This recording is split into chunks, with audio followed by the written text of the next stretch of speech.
I think, yay! Okay, that's working now. Ah.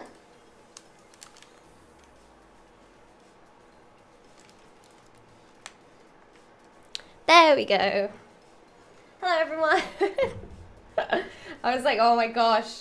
I had to unplug it and plug it back in. Alright, let's go.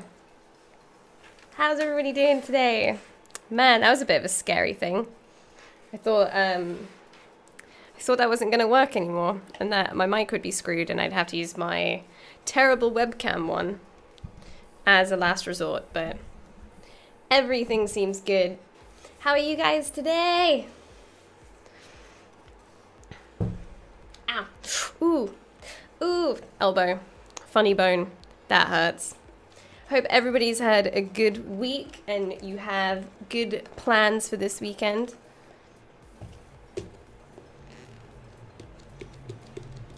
Hey Chihuahua, Alpha, Stress Test, Bromo, Cachocho, it's been a while. Lucid, hello. Ah, thank you guys.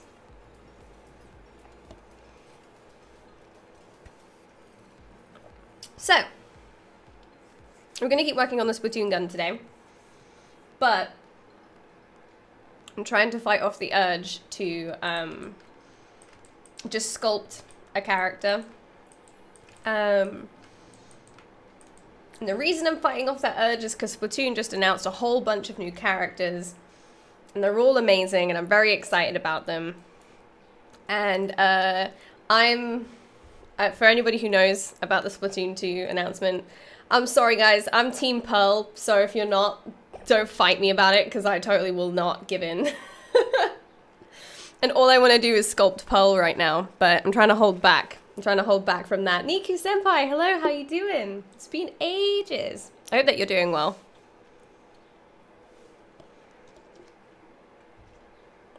So, I'm trying to fight this urge, because I don't want to start a new project on Pixo, because I've already done 2 that I haven't finished yet.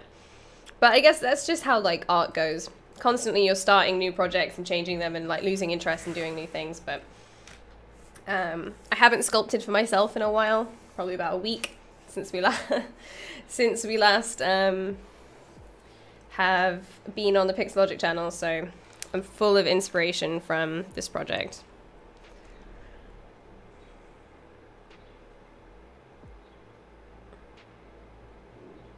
Do it, pearl it up. Give in to the temptation. Dude, you guys are gonna kill me. Core Gazer, hello, how are you? Oh, I should really make sure Pixologic's hosted on my channel as well, one sec. But, I'm trying to hold back the urge. Because I love her so much, I've already drawn her and everything. I can't get enough of it.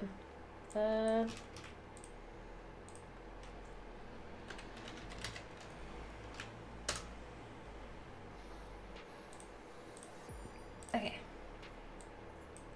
We're all good. We're all ready to go.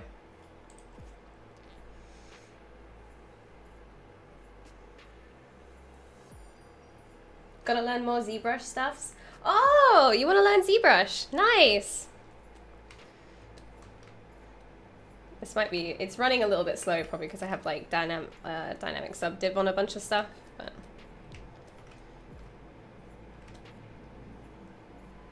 That's just the viewport. I think this has it on as well. Nah.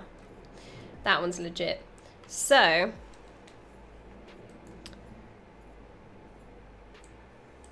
should we sculpt a face or do the gun? Let me... 1 minute, we'll do a vote. We'll do a vote. When there's a small amount of people in here, we'll do a vote.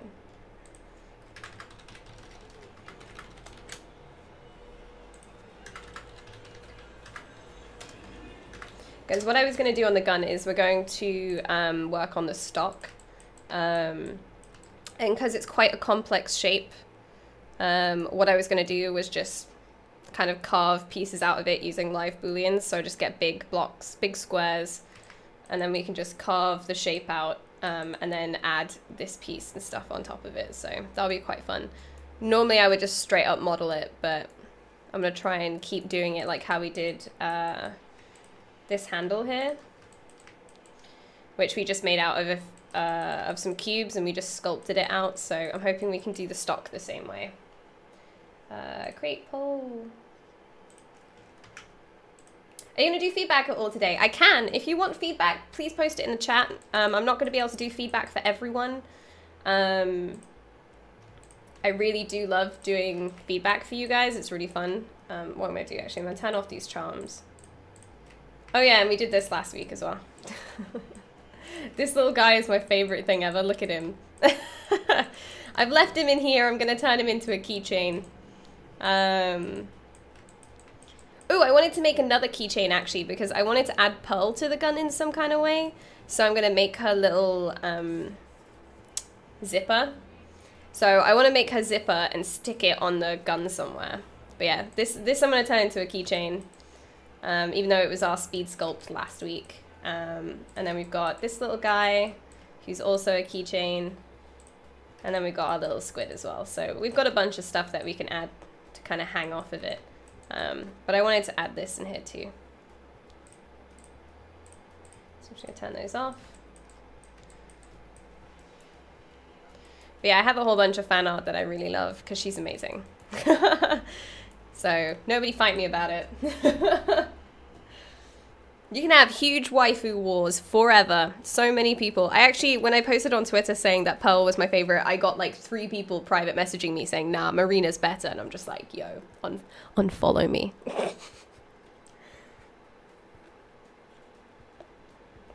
Yeah, Corgie's, do it. I'd love to see. 10, 11 p.m. It's definitely not late to start Unity project, right? Depends how big the project. But you know what? I'll hold back. I'll do a straw poll. And what we can do is we can do half gun, half Pearl. So we'll do an hour and a half of working on the gun and then we'll work on Pearl. But I still want to see what you guys think. So if you click on the link and you vote on what you want us to sculpt, but I think I'm going to split the stream in half and we'll do half a character. So I'll do half organic and half, well, it's not really hard surface because the stuff I do in hard surface and Zbrush is I do it in a very organic way. So, but, zombie, hello. Oh, those emotes are the best. I love them. They're so cute. Assuming links aren't purged here, this is the sculpt. Okay.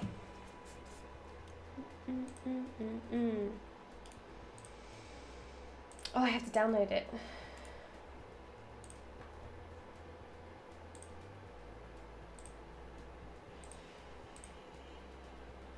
I'm looking for feedback on the body shape. Okay.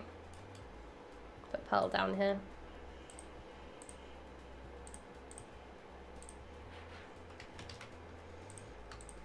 But yeah, if anybody has any questions, please do throw them in the chat.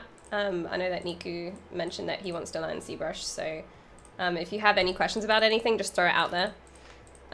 Okay.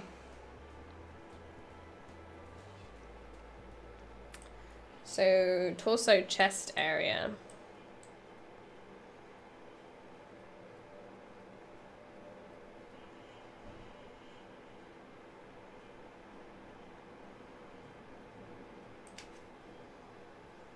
Hey Asin, how you doing? Hey Muse-Me. I guess it's Muse-Mel, actually. I just read half of that instead.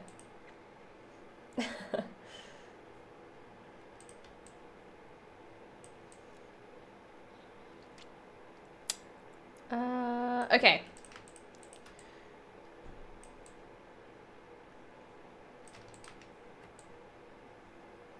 I guess the main part for me that is really confusing, and you'd probably need to get some ref for, but it's like this, like his back.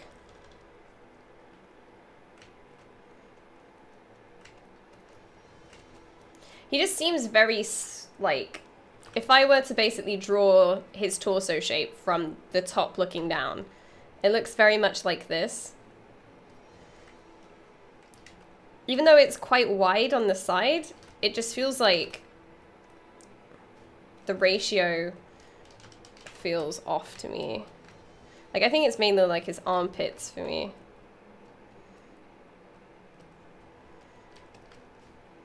I don't know.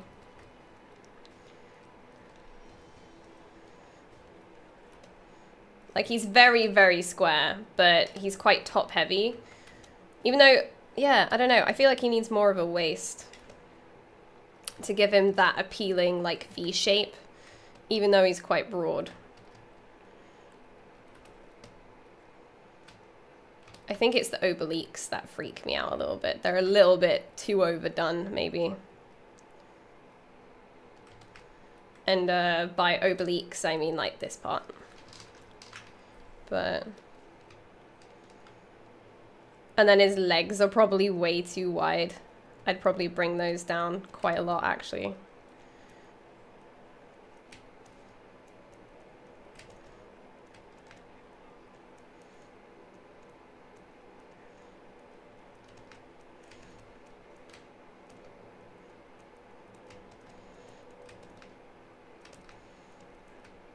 And then this knee bulge, I don't know, just feels really weird. And his knees seem pointed outwards, which is strange. I tried to keep them face forward. The reason you should make knees facing directly forward is just for rigging.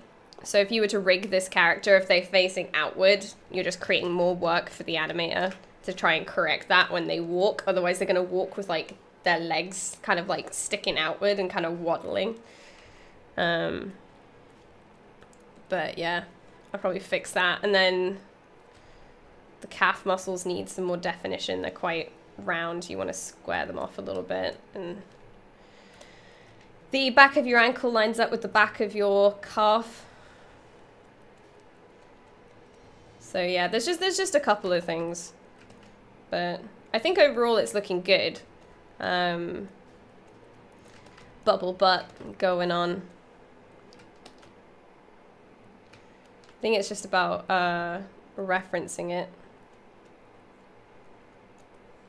But yeah, I think overall it's looking good. It's just a little bit more refinement. Blah,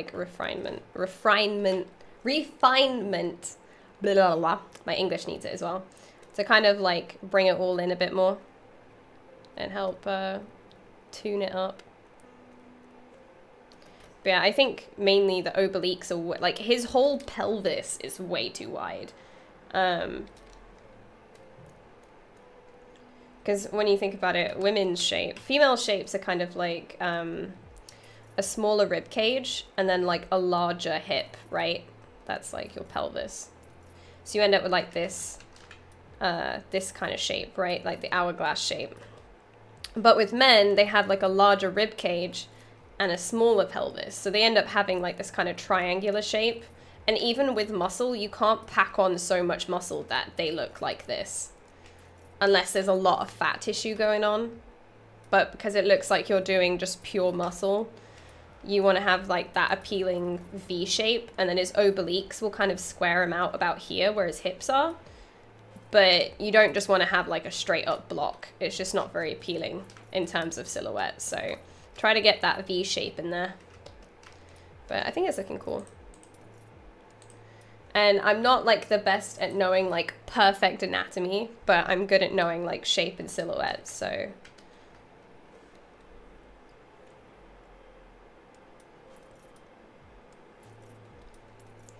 But yeah. All right, so we're gonna spend an hour and a half working on the gun, and then we're gonna do some sculpting from scratch. Shape is what I was struggling the most on. Yeah, just try to like, take a pic, like, you know, like have a picture or reference of a muscular person and try to break down each piece of like the main forms of the body. So to the simplest level. So what shape is the shoulders to the hip, right? And just draw a big straight line like around it. And try to break that down as simply as possible. And then that's the shape language you should have, basically. It's about like taking things and simplifying it as much as you can. Okay. So, let's get a little pearl off here. So we're going to work on the stock. And I might need to do a little sketch so then I can kind of break down. And I'll show you what I mean by simplification because I'm about to do it. But the stock that they have here, I can kind of see what they've done. They've made it it's basically a really simplified version of this. So we're going to take elements from both of these things and work it out. So if we just quickly take a screenshot of that and we open up Photoshop.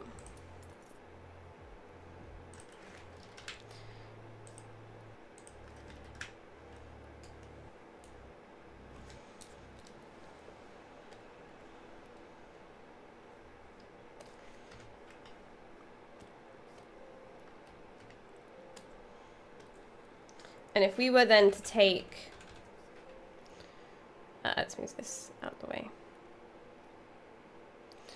So we got these two, they're facing two different ways actually. So what I'm gonna do is really quickly,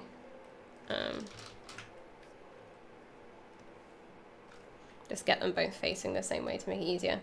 So we have this kind of round shape up here, right? So that's a cylinder. And then we've got like a triangle here.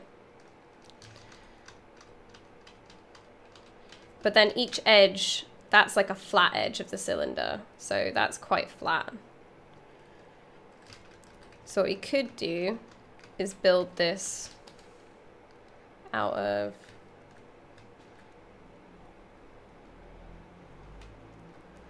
one cylinder, and then we can put a, no, go away. Put a cube here, and then we can basically take like another shape and Boolean that out so we can get like the curve that we want. Because that you can only see faceting there because it's really low poly. It's not like, the design would be a lot smoother if we look at this. So we can take another shape and basically cut that out.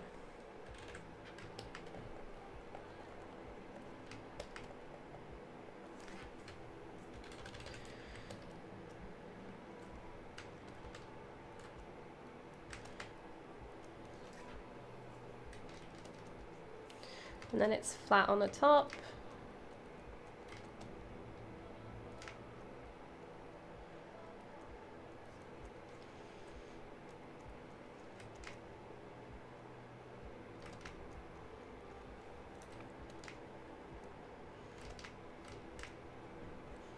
Okay. And then we have like the lip around it, which goes all the way around.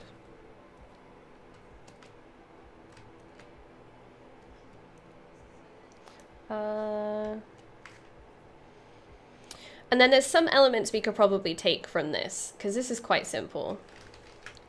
So this also attaches to what looks like another cylinder, which is like, would be this piece. So, and then this piece will, that seems to have the adjustable kind of like cog on it. So we'll have to like put in a little hole in here to put the cog.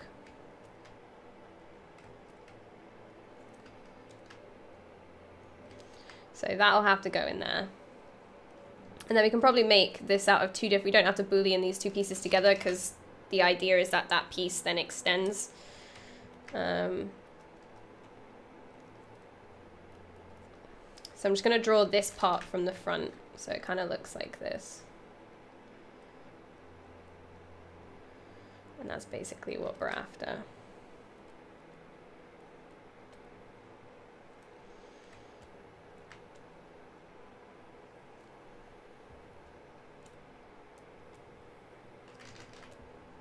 And I just personally find this a lot easier to figure out in 2D first and then go into 3D, because I just do all of like my problem solving here and then I go into my 3D software. So that's kind of what we want. And then on the back of this, there is something that I got reference for, which is this kind of pattern. So we can do this with a few different ways. but I'm thinking I won't go quite that detailed. I might go with dots instead of like this shape. So we could say,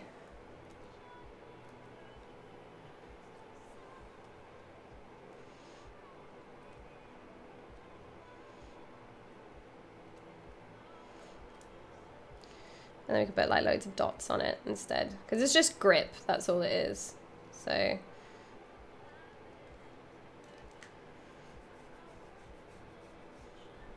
hey Drab, how you doing? Thank you.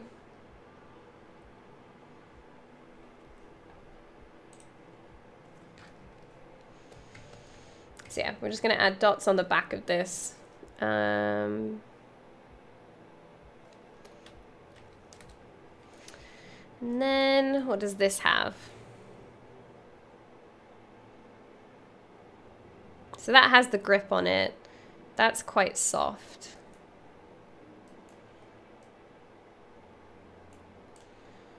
So we look at the concept again.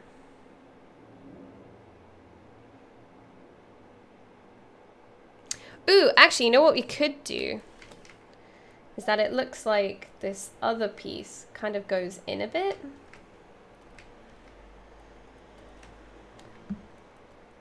Sorry, this is why I do this in 2D, because it's much faster. So it looks like it kind of goes like this, and then goes down. Which I kind of like, because then it just adds more angles to create kind of like visual interest, because then you'll have like this part will be darker and then this part will be just as shiny as this part, because it'll hit the light the same way. So it just creates this breakup and visual interest on the piece. Otherwise this would have been quite flat and boring. So we're just going to do something like that instead. Okay.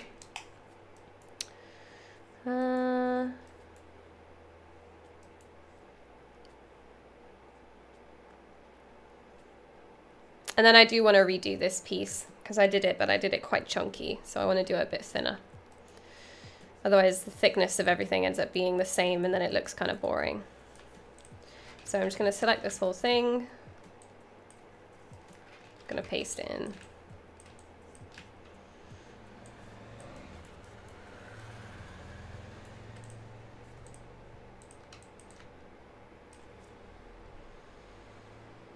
I want to start a creative thing, but I'm struggling with the doing of things. Those M4A stocks typically have their cogs in a little rail protruding from the bottom of the buffer tube assembly guy who carried.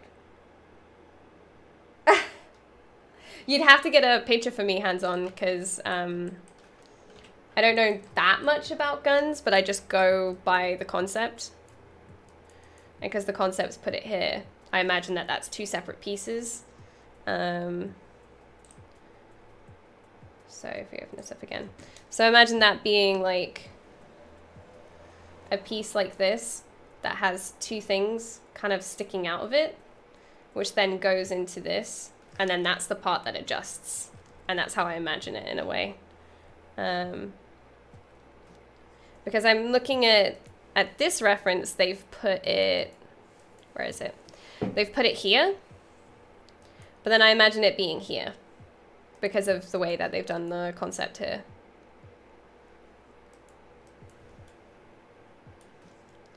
Keskin, hello, how have you been? Might need to move my... I'm not sure if you guys will be able to hear this actually. Tell me if you can hear that, because that's my fan, but...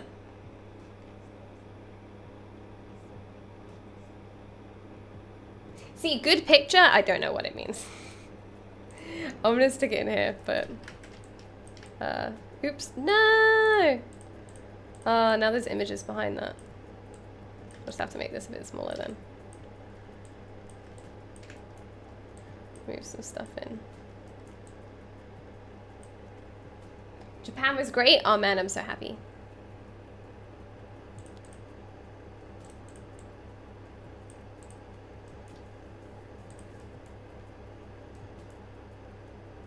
Okay, so what we're gonna do is... That's the trigger. Where's the shape I had earlier? Did I put it in something? What? Where'd that go? Oh, it's because I didn't make it a start group, that's why. There it is. Start group, start group. It's because I had auto collapse on and it was in another group.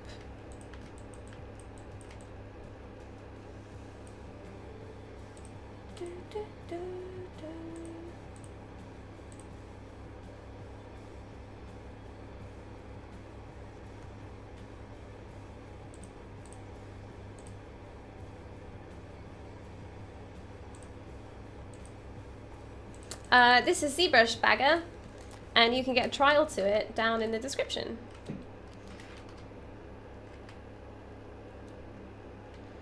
So I have this shape, which you could kind of turn into this that I was talking about. And we could do that by kind of, if we move this to the bottom and we make it a start group, that means any Booleans that I do won't affect anything else. And then we can just insert. It doesn't really matter what, because I'm going to change it. Oop. Turn that on.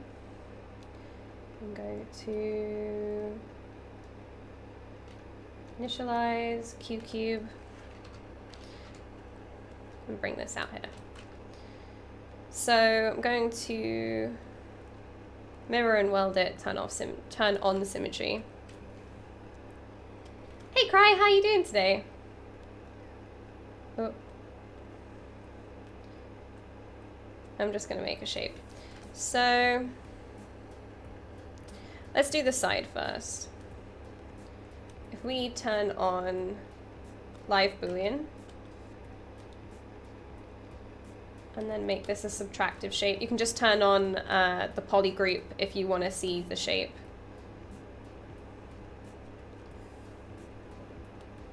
We can kind of do this.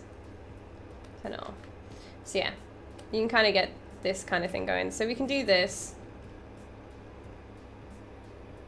Just turn off everything else.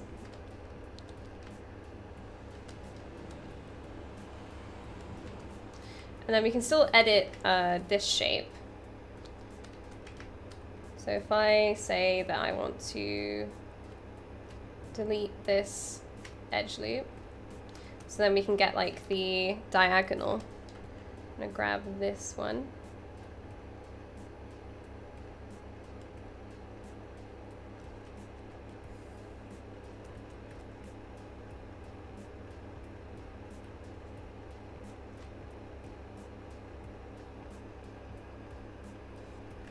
Actually, I'm just gonna shrink this side down then.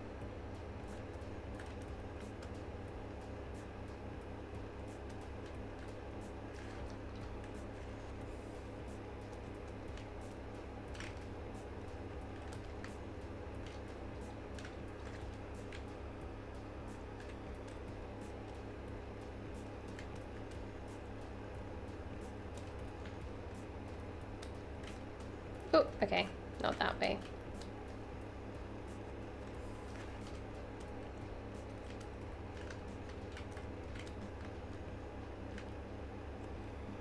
Hey Ulf, how you doing?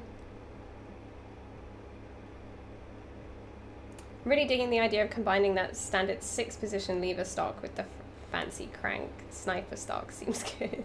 Is that what I'm doing? Is that what I'm doing, or is that what someone else is doing?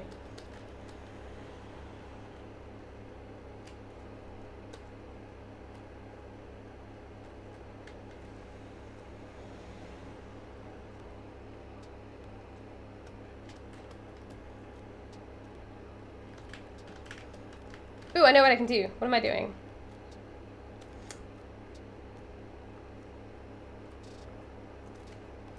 There we go. Okay, turn this back on.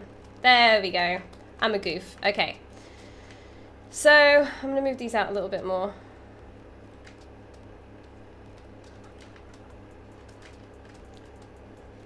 And then we can insert another cube. Turn it to subtractive. Oop.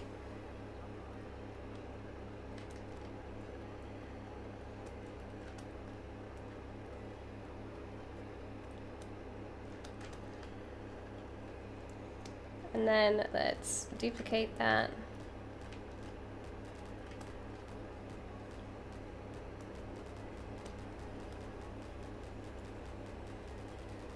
Subtractive.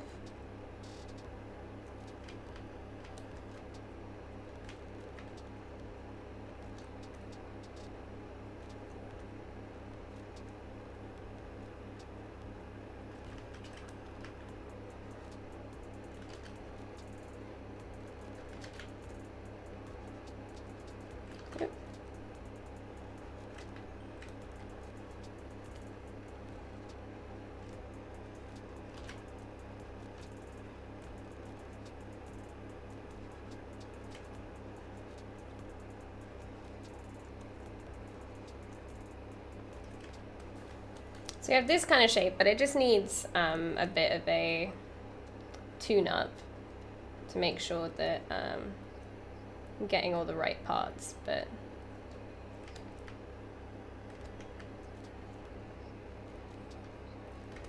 yeah.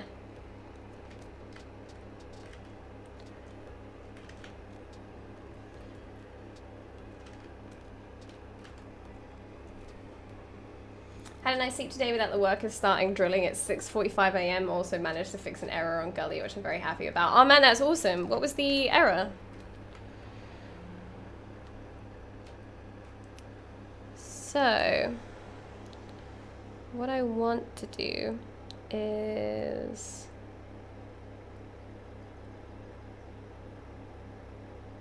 make that much shorter.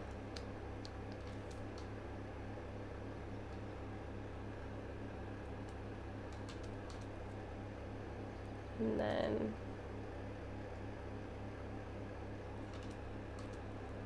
slide that to be a little bit steeper, like that.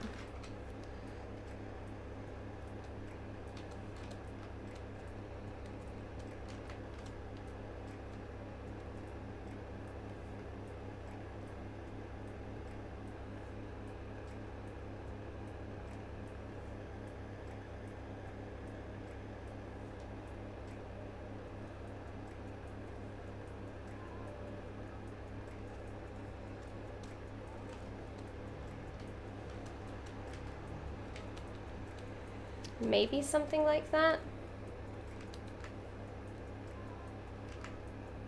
I think that could be cool, actually. Just put it in perspective so I can kind of see it. Yeah, I think if I bring this top shape down a bit more, that I'm pretty happy with that shape. So, could Z model this? I'm actually gonna duplicate that and bring that down there. It could have Z modeled that shape, but I don't know, there's something for me that I really like about the Boolean system that I've been playing with for my particular workflow. Because I use Maya, for me personally, ZModeler, the way that things are named or the way that certain tools work, because they work with Zbrush, some people can do wizardry with it, but it goes against a lot of the stuff that I know in 3D modeling software like Maya. Like in ZBrush, it's such an organic way of modeling that I'm just not used to yet. I'm still trying to get used to it. But now with live Booleans, I feel like I don't quite have to dig so deep into ZModeler because I can create stuff like this way.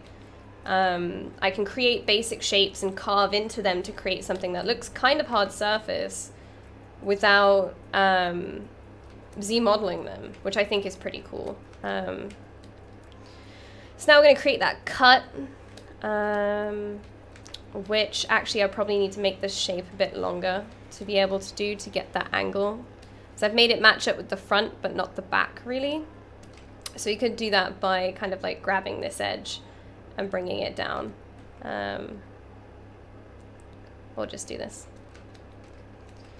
And then we can change the scale in something else, but I think that's pretty good.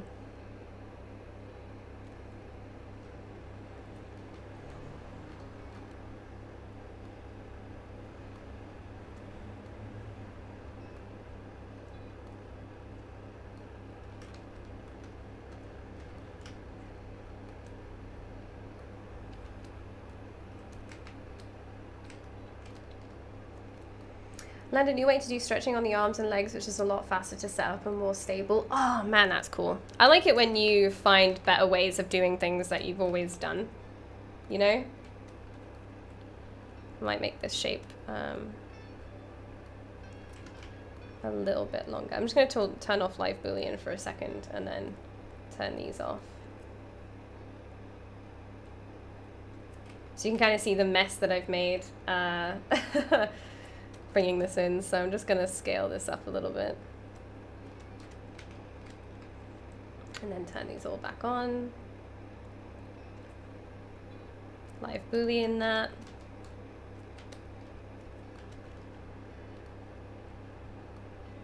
Bring this down a tiny bit.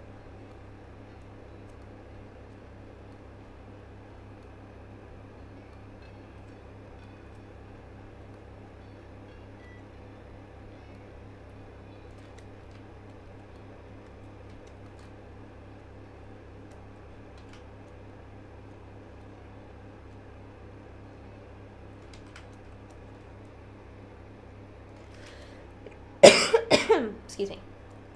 Okay.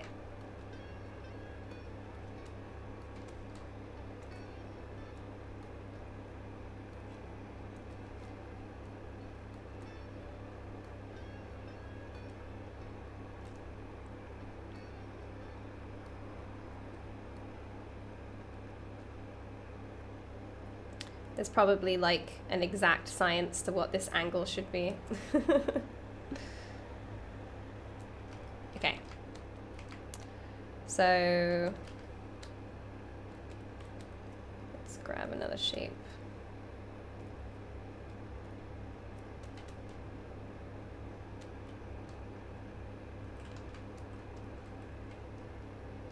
So you just hold down Alt and click on Reset Orientation to kind of reset the gizmo. If you just click this, it'll reset it to the mesh.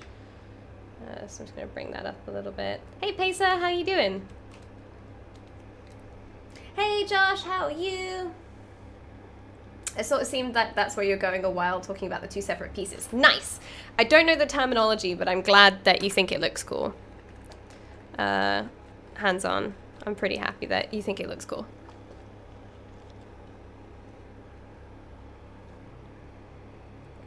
Do, do, do.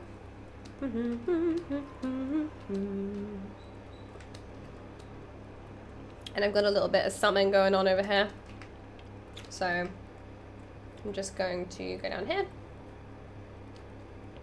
What kind of shape is this?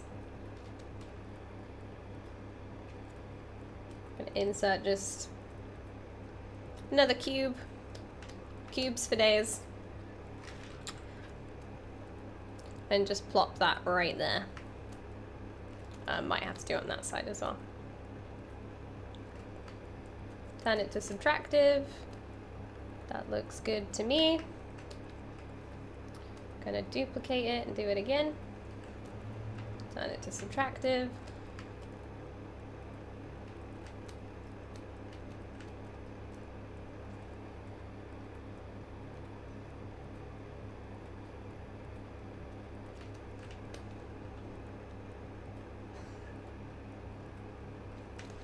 And then I'm probably going to thin the whole thing once I've accepted it. But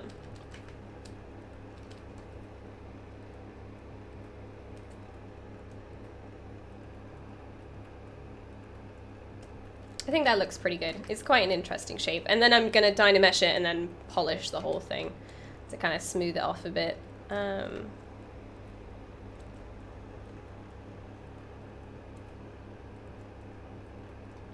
Okay, I'm happy with that. So if we just save it, Splatoon Gun 2. I'm doing good, Josh, thank you. It's really hot. My gosh, it's so hot.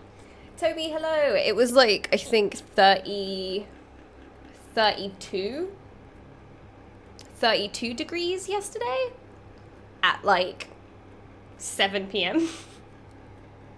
It's really, really, really hot. I can't stand it.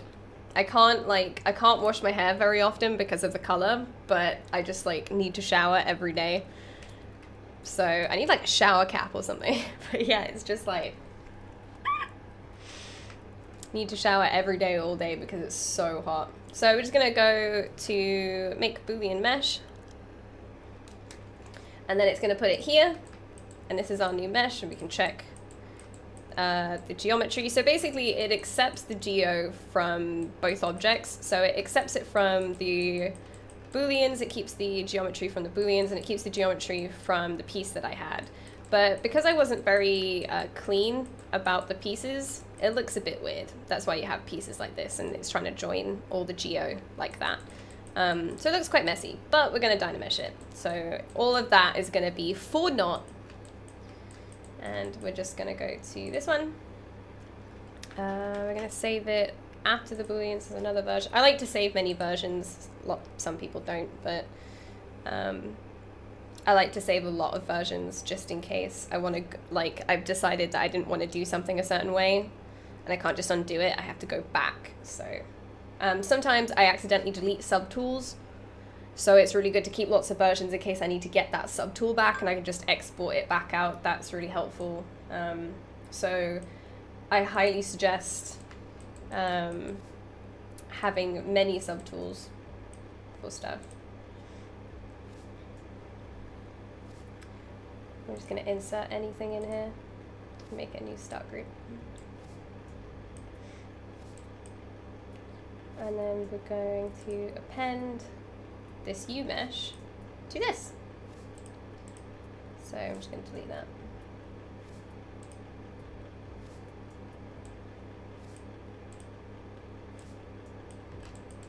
So now we have our new mesh, and I'm just going to delete this and everything in it.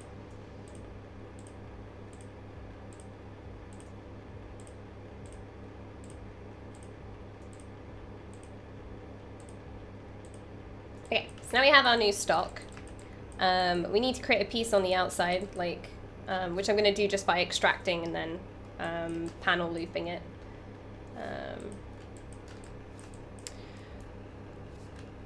Oh, there's a cool thing here, so I might do that actually as well. So because we can keep the stock, I'm just going to center this and then reset the gizmo.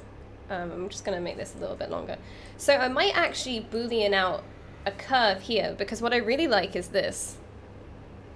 The fact that the stock needs to be a certain length, but the grip is in the way, so they just kind of go whoop.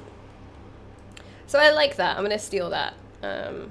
So we're going to have to Boolean again, but that's fine. It's easy. There's a crazy 10-degree or so difference between the south and everywhere else. Not too shabby.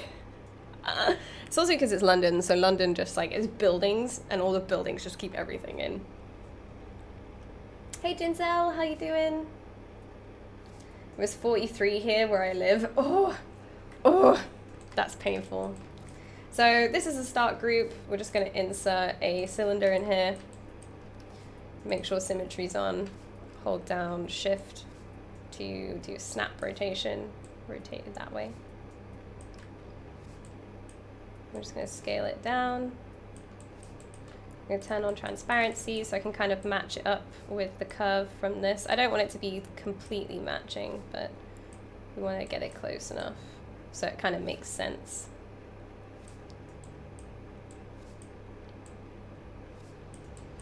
Okay, and then I'm just going to overshoot the width of it to make sure that there's enough room. So about there probably is looking good. Turn this to subtractive.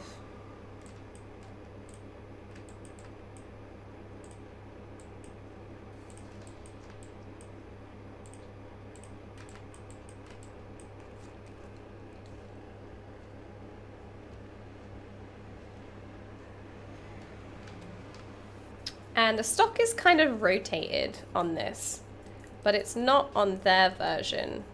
So maybe we should rotate it. I don't know. And because of live Booleans, I can keep moving all of this stuff around. It's completely not destructive.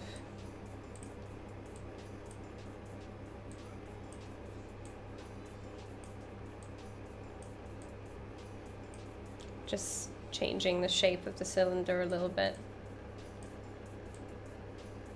to create something a bit more interesting.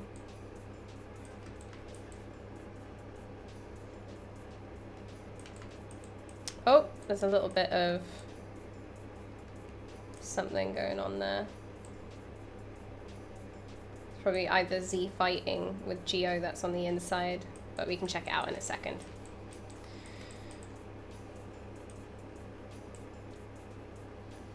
But this looks curved completely. So maybe we should just curve the whole thing.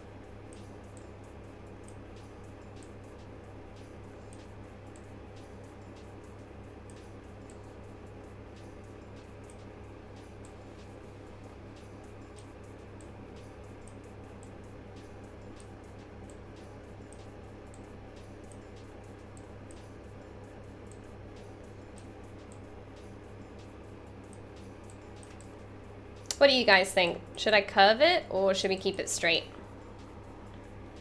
I think this needs to be rotated a little bit.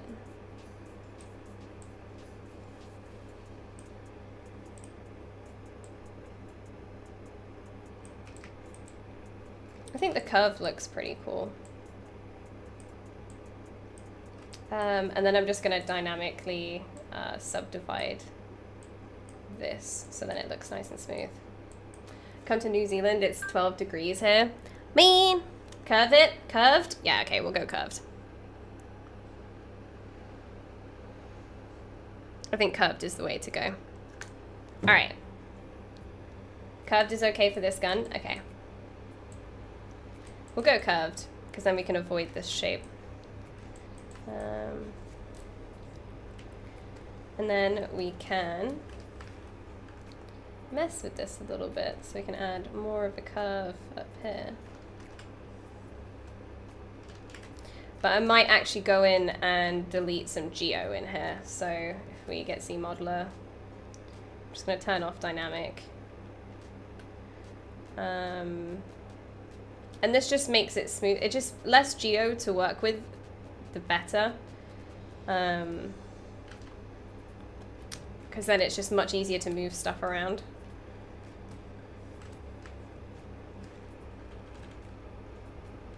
So if I want to add like more of a curve here, turn on dynamic again.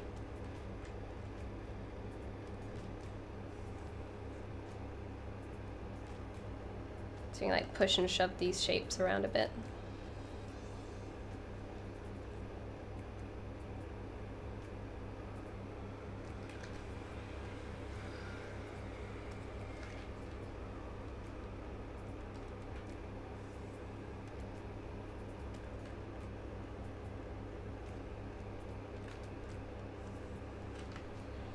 Cool, I'm down with that. Hey Evil Emperor, how you doing? Okay, so I'm good with that. We've got our little edge here, which I think adds some interest. The shape looks kind of fun. We're gonna DynaMesh and smooth it out. So once again, just save this before, just in case. I've never had it crash during live Booleans, but always gotta be prepared.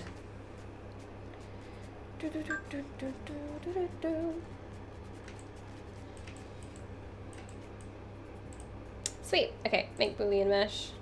It's gonna go in here. Turn off live Boolean. Oops, it's doing something.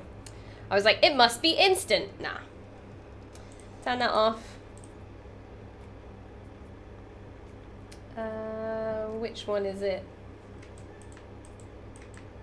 Did I do it? Or did I turn it off in the wrong time?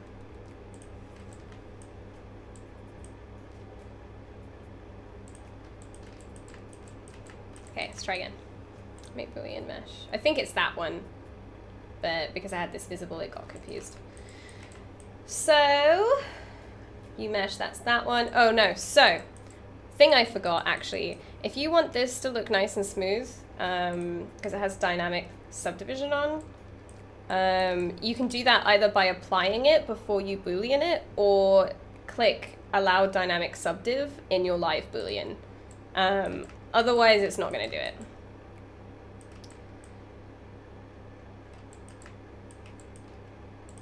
Otherwise, it's going to like create the mesh with it in its low geo, like without it being subdivided, which I forgot. So make sure you do that.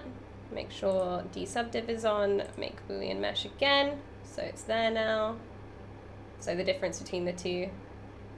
So I'm going to go to this one and I'm just going to delete it. Go to this one. Delete all.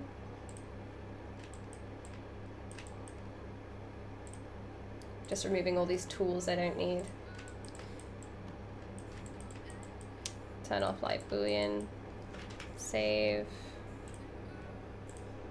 Hey Danny, how you doing today?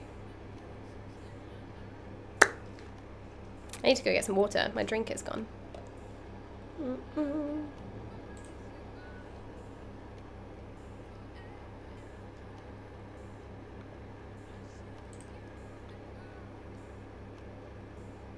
And then we're going to append it.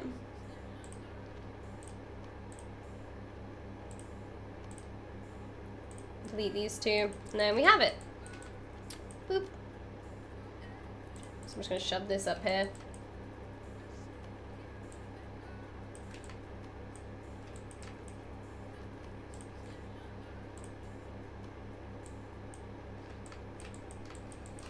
Okay. So now I'm thinking it just needs to be bigger. So I'm just gonna do this.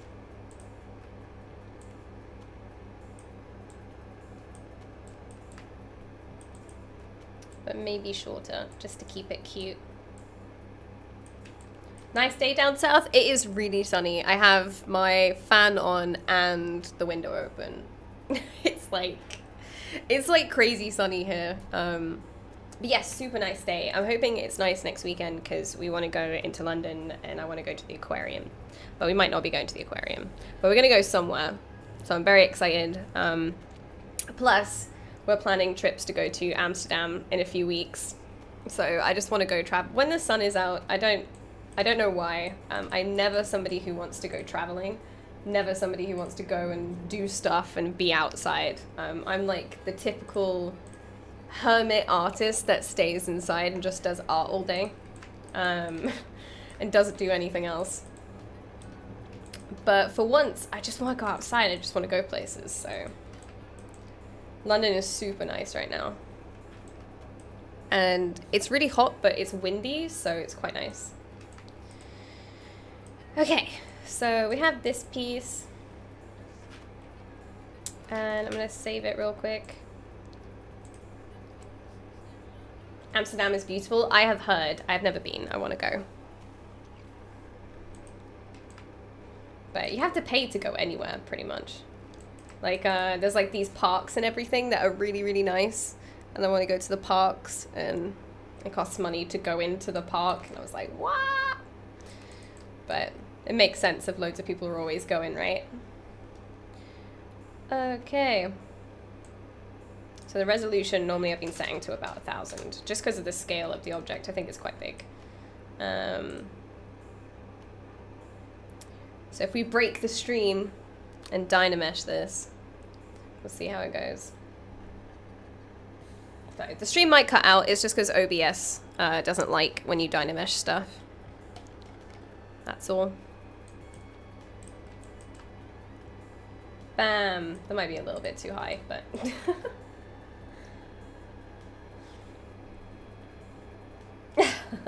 Judgment was hazy. Bondel Park is stunning. Yeah, everybody says to go to Bondel Park. Not going for that, Sergey. Genuinely just want to go hang out.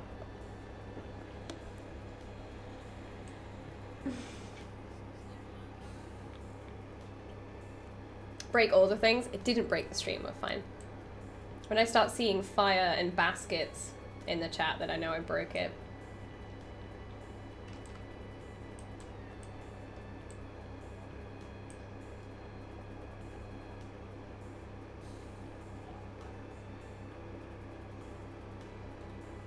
My computer doesn't like this. It's just like, no, please.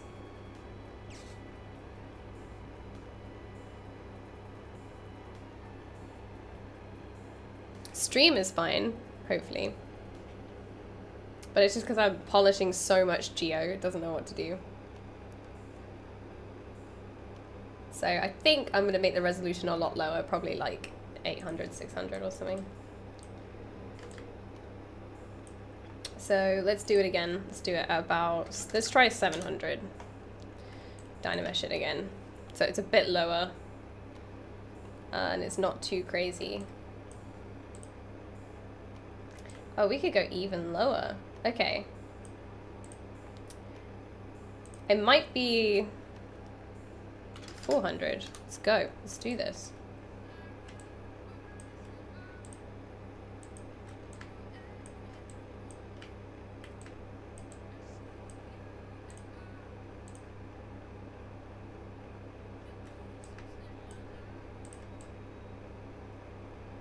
Is it doing it? Okay, let's just set it to 50. Let's see what happens. Let's see if it's actually doing it. No. Is it because I've got the...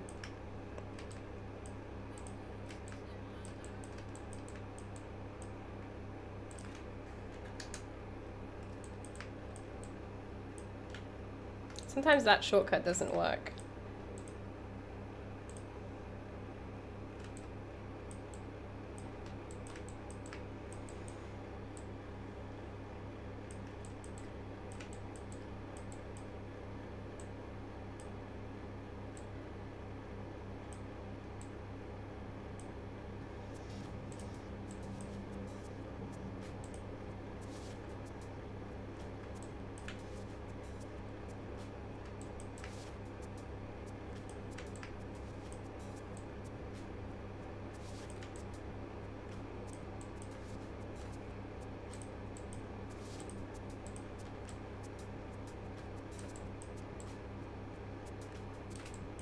Doesn't look like it's actually doing anything.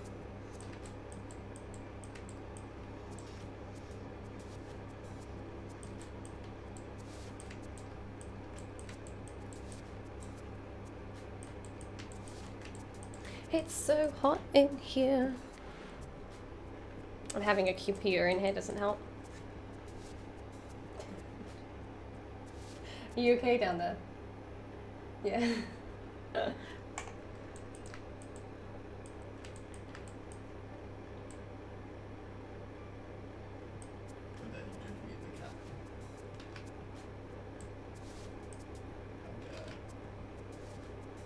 Okay, that seemed to do something.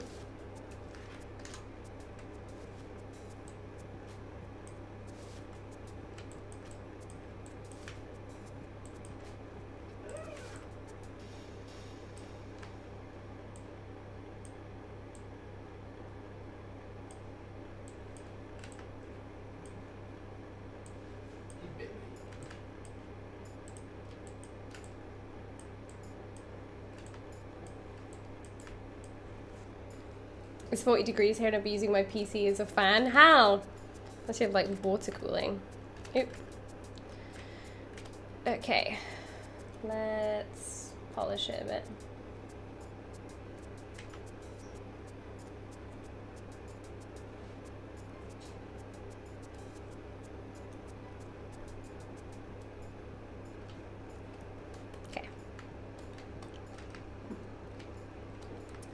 Don't know whether I should make this transition softer.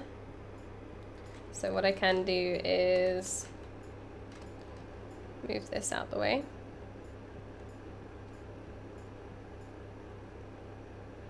"10 degrees is a heat wave here." Gosh. So I'm gonna grab a mask pen. Skip that note. Or I can do...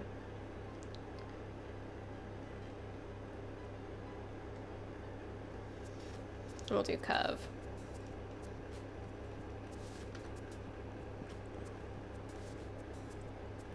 So I'm just going to mask off these edges. What I want to do is soften this transition here. So I'm just going to do it the old-fashioned way. And maybe get clay tubes instead.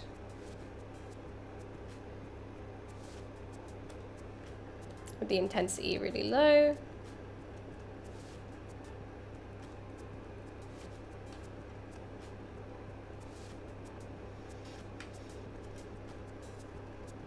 All right, just go in And kind of smooth this out a bit.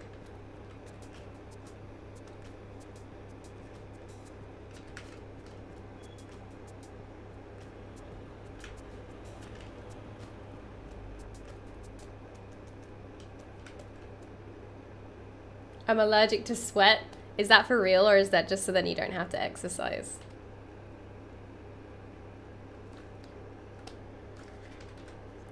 High polish, just.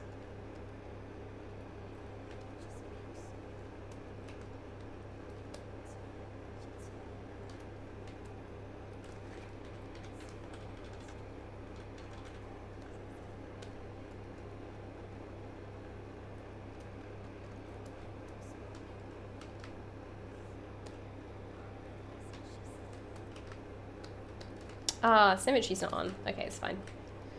Can do that. Literally allergic to sweat. Oh my god, that's awful.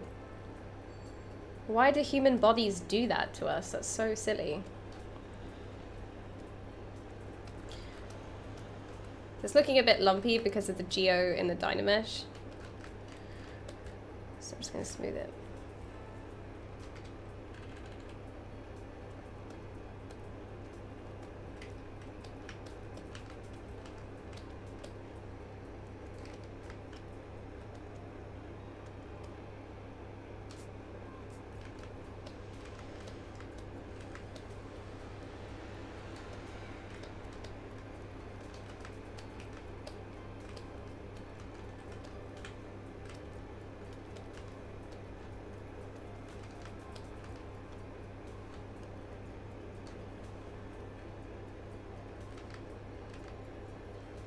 Looking a little bit better. But you can see here just how ropey it is when you look at it from this position. So if we just grab polish in general, might be able to buff it out a little bit.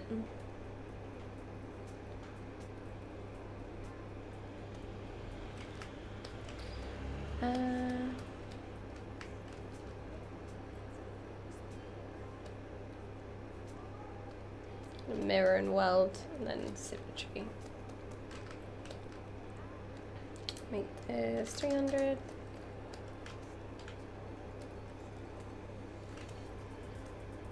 And then polish again.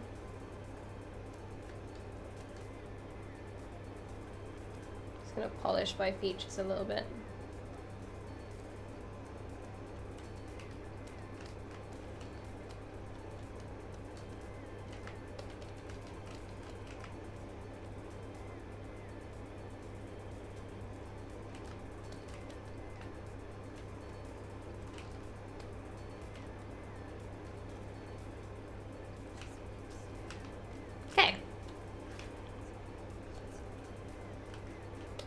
So I'm probably going to make it a little bit wider.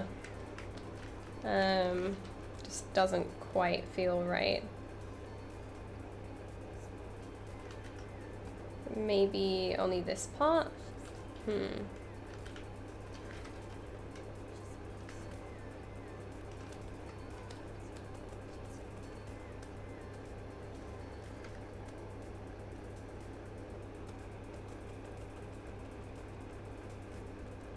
Blur it a bit.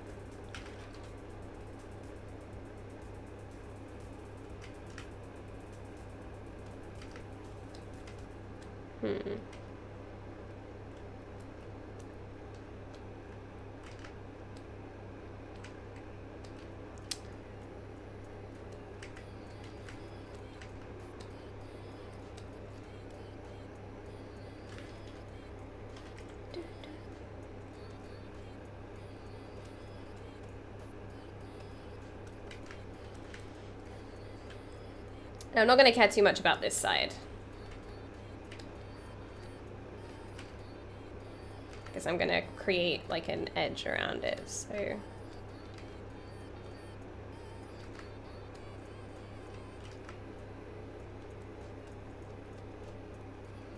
Okay, cool. So there's part of our stock kind of done. And then I'm going to go back to mask pen. And we're just going to take this edge.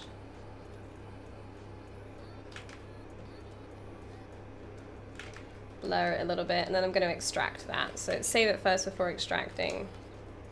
Save forever, all day, every day.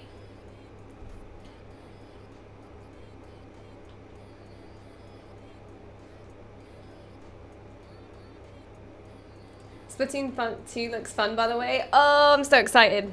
How you doing, Muffin? I don't have a Switch, though. So I'm more excited for all the fan art. So many people make fan art for it. I'm super excited for that. Oops, wrong thing. It extracts what you have masked. So wrong thing. There we go, extract. Guess I'm alright with that. Might go a bit half. Yeah.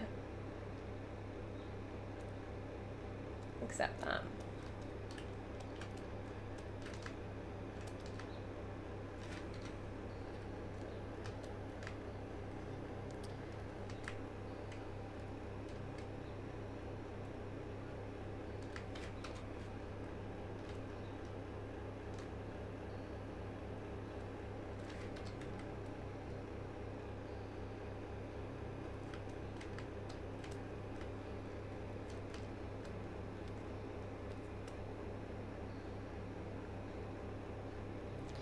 And then we're going to mask by normals. No, polygroup by normals, sorry. So groups by normals. Get this into 2 pieces. Just want a flat edge.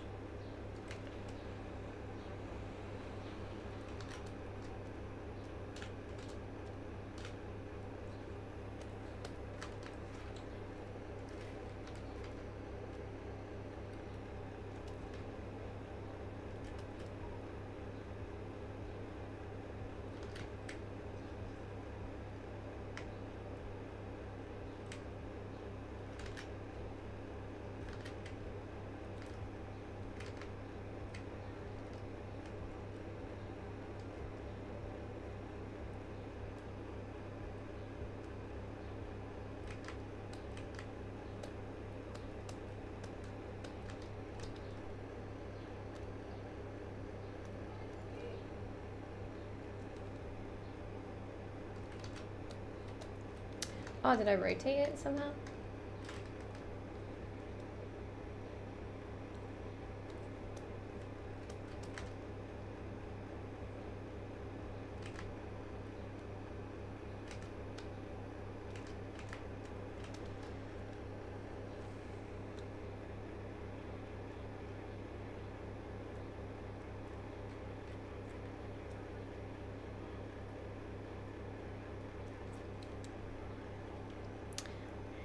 Do, do, do, do.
Okay, shape. Automod deemed what I said not okay. That's weird, I'm mod on here, so I should be able to see the message. That's strange.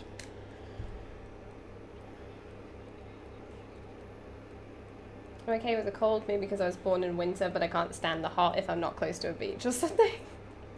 Man, I don't know. I think I can handle cold a lot more than hot, mainly just because when you're too cold, you can just wear a jacket or wear a jumper, and I love jumpers. Jumpers are my thing. But summer, it's just like, it gets to a point where it's so hot, there's literally nothing you can do about it. You're just screwed for life.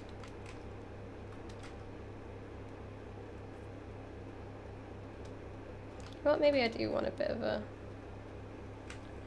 Okay. Yeah, might get some... Ooh, actually, I might ask Luke. Luke? Yeah? Can you get me some ice water, please? Yes, please. Ice water. Maybe we should petition NASA to, instead of building space rockets, build rockets to tilt the Earth so it's permanently autumn everywhere. Oh, I'm not sure that's how round works. Because it'd be one part that wasn't autumn. But I'm down for anywhere that I am to be autumn forever. Hey, Furious. How you doing? I'm glad people like the purple, because I really like it. Costs a lot of money though. Guys, seriously. Men have it so good because they don't pay anything for haircuts. I'm gonna put it out here, right? If you guys are even interested in guessing how much it costs to have my hair dyed. I know it's riveting. I know it's really exciting to talk about. But I'm just interested if people can guess how much it costs. Because guys have it easy in that sense. Like, goddamn. Okay, so I have this shape. And then I'm going to... Thank you. Aw, yeah. 75? Oh, I wish. 100? 100? 145? I know tons of dudes who color their hair. Oh, no, yeah, but how much does it cost? Is it more than I'm willing to spend? Yes. Core Gazer was close. Because it was 155. 80 to 120. 11. Hey, Sonny, how you doing?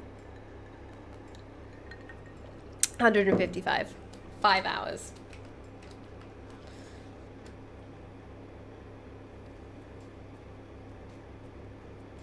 I think I'm going to divide this up a bit.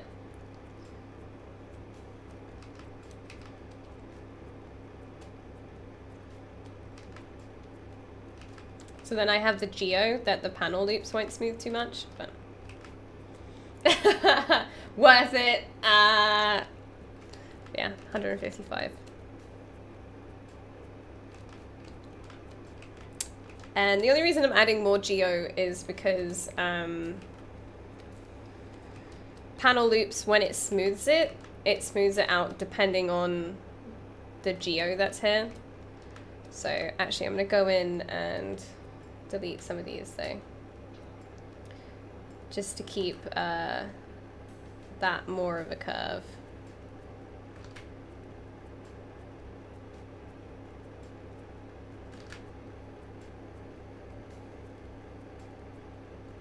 So then that transition is a bit softer than everywhere else, but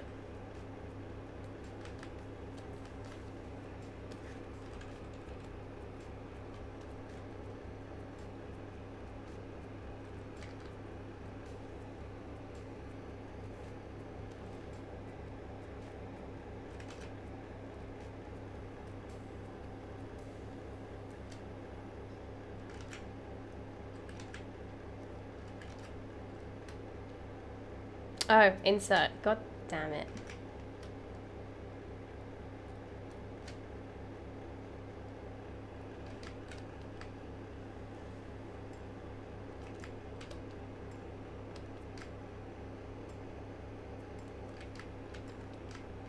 Okay, that's fine.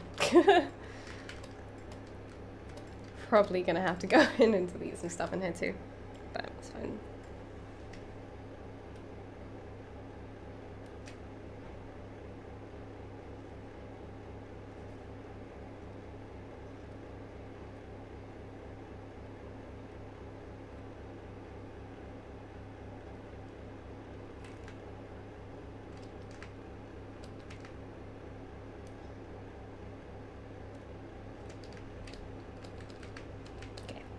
Happy with that.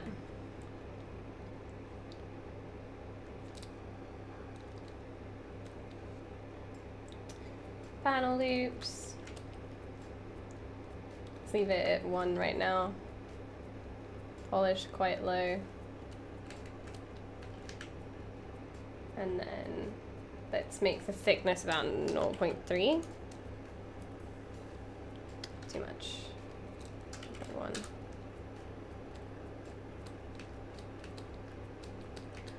Something like that. Yep.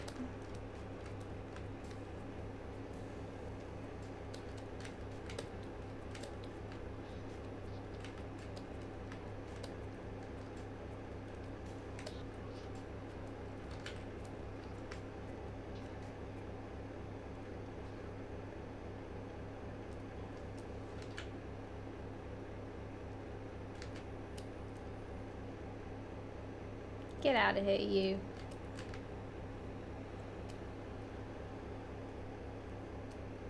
There you go. Just need a little bit of cleanup going on.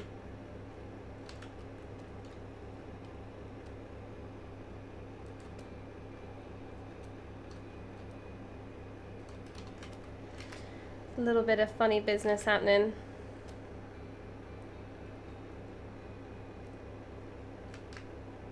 I'm gonna grab that edge and slide it.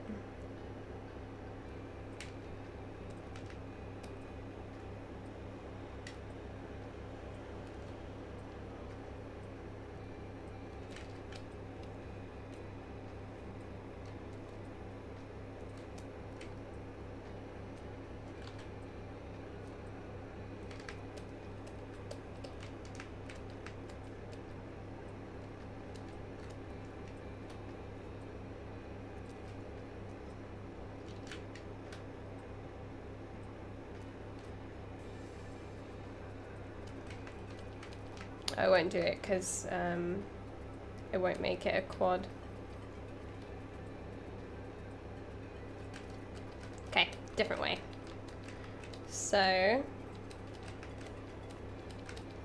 gonna make this a little bit thicker.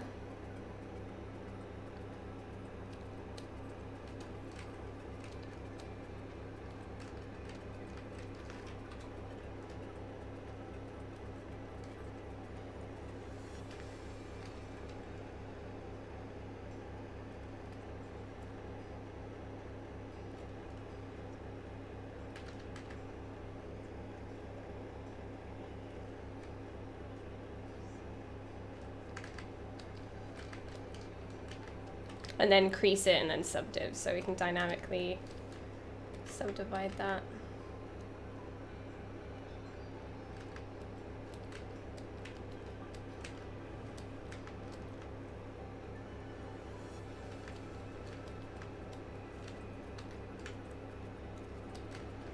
And then probably crease some stuff as well, but I think it's looking pretty good so far.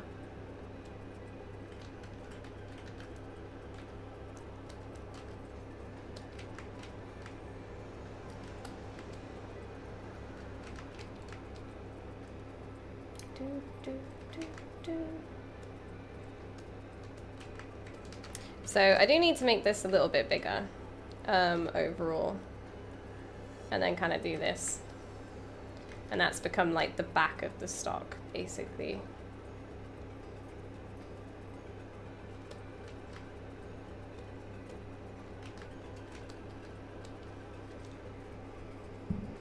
That's so expensive. I bought a hair trimmer at a hairdresser's shop, so I wouldn't need to spend 25 euros every 2 weeks. Grow mine out for 3 months and then have the barber fix me up.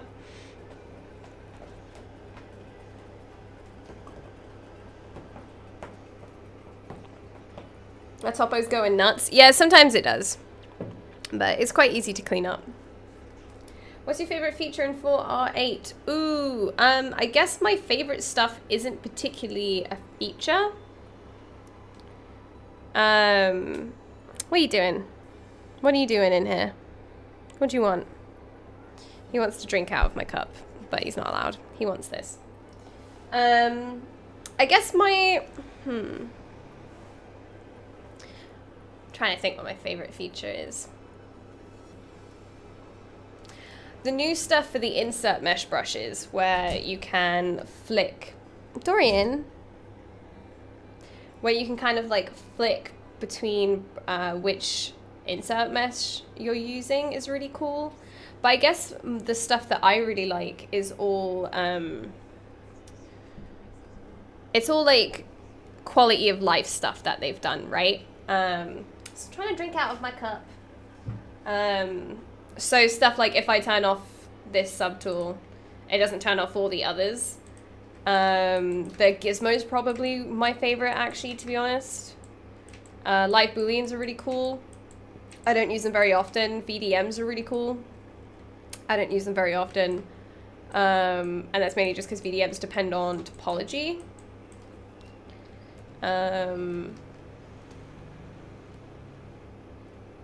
They depend on the topology that's there initially. But yeah, I think my favorite stuff is probably things like the gizmo and just quality of life that they've put in. That's really cool. Also, when I insert, if I insert a mesh, it goes to that mesh that I've just inserted. It didn't used to do that before. It used to be on the old one, and then you guys have probably seen before I start messing with it and go, why isn't it changing? If I append something, it goes to the new appended mesh, which is rad. You know, just stuff like that. The start groups I use a lot now. Those are awesome. People complain about there not being subfolders, and I get that, but dude, just use start groups. Like, as you can see that I've got in here, if you have auto collapse on, basically what I do is I've set this gun, this block-in part, this is my start group, right? This is the parent of the group. And then in here, if I have this, in here, these are all the children, so each piece is a child of that parent group, right? Then if I click on a new start group, you just click this arrow to make one, basically. If I click on this new start group, it collapses this start group, so I don't have to stare at all those subtools, right? So it's kind of a way of like organizing it. So there's Z-Scene Manager I don't like, and I'll tell you why, because it screwed up my scene. Z-Scene kept giving me, it kept corrupting my saves without telling me. It kept corrupting subtools, so every time I clicked on a certain subtool, it would crash. I'd have a virtual memory error, and it would crash Zbrush. Every time, sometimes it would just scale the scene to be like 0.0002 of what it was before. And I paid £80 for that thing, and it just screwed up so much stuff for me. It ended up having, what I realized the problem was once I renamed all my subtools manually again, and I removed the Z-Scene names that they gave it, I didn't have virtual memory errors anymore. There basically wasn't that clash between what ZBrush thought the name was and what Z-Scene had named it, and it was just... but that was about maybe a year ago.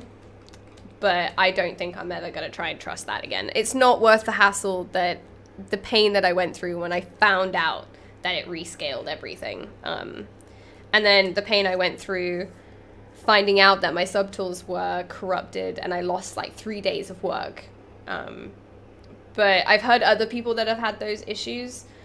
And the other thing I didn't like about Z-Scene is that when there was an update, when I opened up Z-Scene Manager, it didn't tell me. So I'd never got any of the updates unless I looked up and went on their website to see if they had any, you know. But yeah, that was all stuff I had with Z-Scene. But now with this, now with the start group thing, I just use start groups. It helps me a lot with what I need to do. And also in the gizmo, what I really like is that, this is what I was using Z-Scene for in general, or Transpose Master. If you just click this little tab here and it says Transpose all selected subtools, then I can just select subtools, and then I can move these around, you know? And these are the ones that I have selected. Or I can select these, or I can like, deselect everything and then select this and then be like, I'm gonna move these around, you know, like that's all, and masks still work in this, so I can still mask stuff out, because that subtool is masked. When I move it, it's going to be connected. So you have to make sure all of your masks are off. But yeah, I can move all this stuff around really easily, but make sure that you select everything again before turning it off. But yeah, that's what I was using Z-Scene for before, was that I can move multiple subtools all at the same time. But to be honest, Z-Scene has scorned me too. I think it's not scorned. I guess, like, I'm scorned. I've been burnt too much by Z-Scene for me to want to use that anymore. So yeah, just use start groups. Start groups are rad. You obviously can't have start groups within start groups, but it doesn't need to be that quite, the inception doesn't have to be too real for that for me.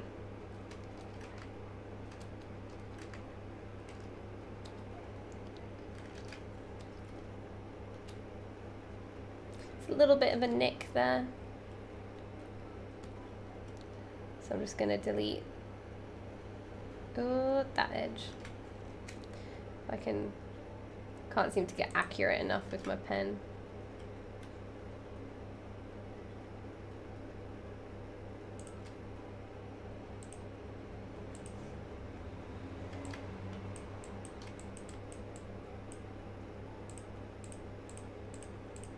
I might actually just go through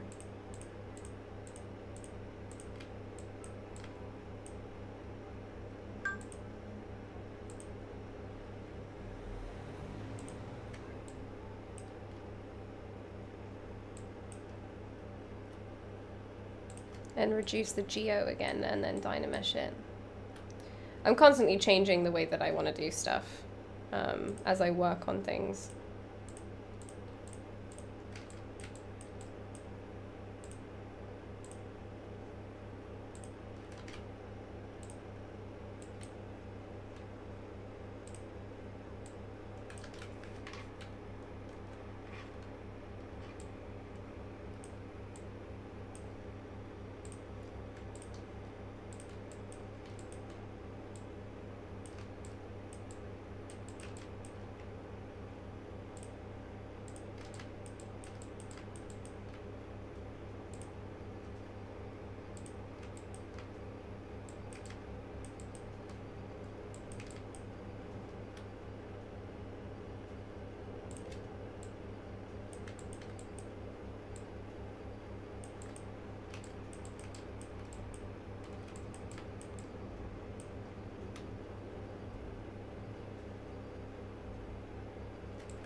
I like to keep things just as low poly as possible.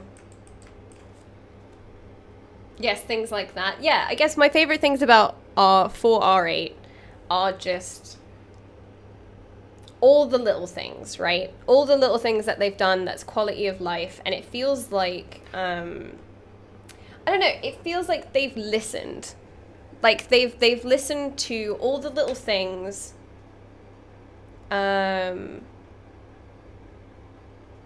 all of the little things that people have been saying are pet peeves that they have about the software, like when I turn off the visual for this subtool, it wipes the visual for all the other subtools, and little things that people have been saying are annoying about Zbrush, and they've listened and they've made it happen. And I think that's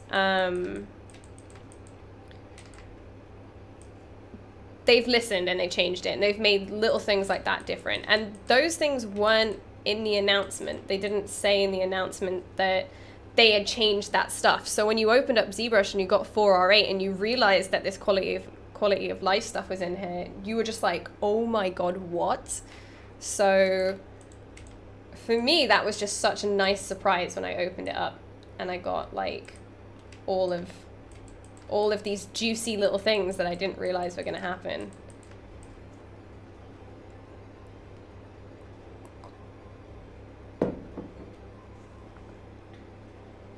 You mentioned panel loops. How do you use those with ZModeler? Panel loops, I guess I use as kind of like an extrude. So you could actually, instead of panel looping it, you could have the one, I'm just gonna make the assumption that you can do this. We're gonna do a mini test.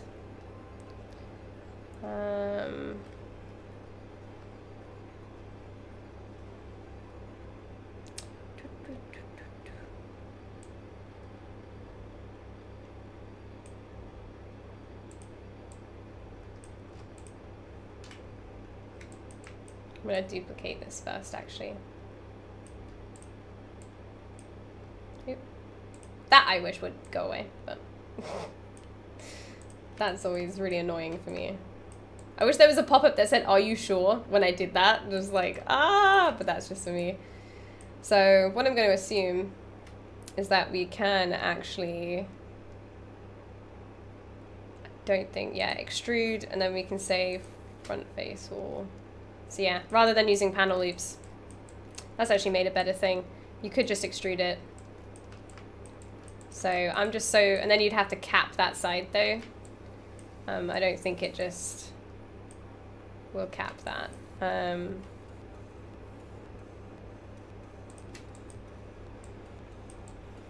Yeah, so you'd have to do something about that side, but you can go through and probably bridge it. So if we delete this edge, and then we went into the 4, let's just make it the right width. Okay, one sec. So if we go into display properties and make it double, now I can see it either side. And then delete that edge. You can go in and like bridge this. Probably have to turn off symmetry though.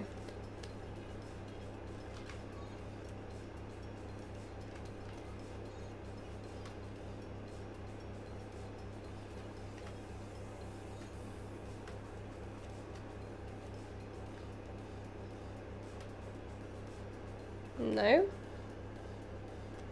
I was doing this earlier today. Doesn't seem to want to bridge it. Pick first edge, pick second edge.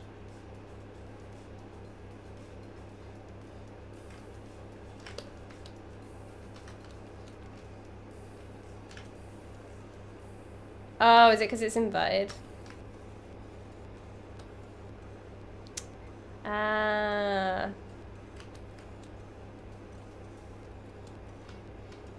It's because, oh wait, so I messed up.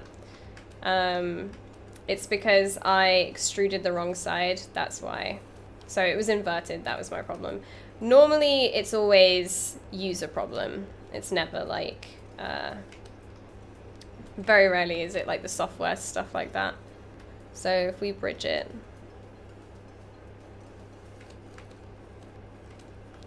But then that might also be inverted because of the way I've done it, maybe.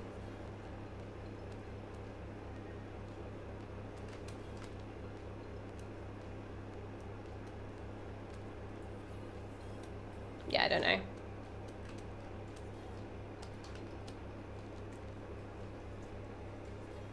It's probably because the faces are flipped.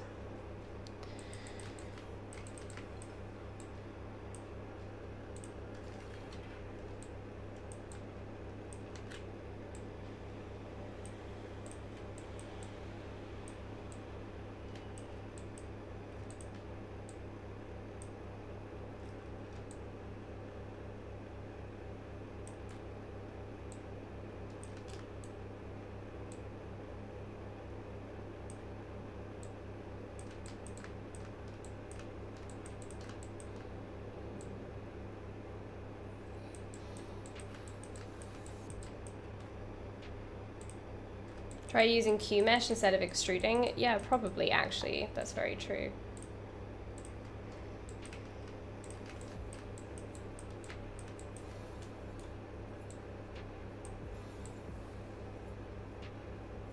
Okay.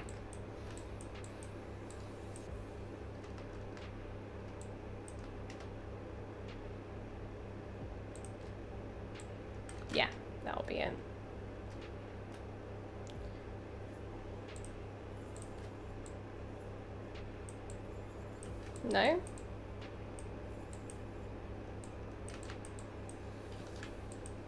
Yeah, I think panel loops was probably the way to go.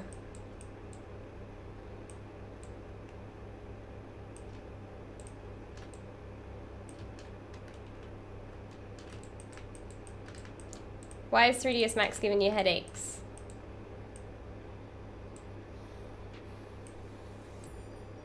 Oh, did that do it?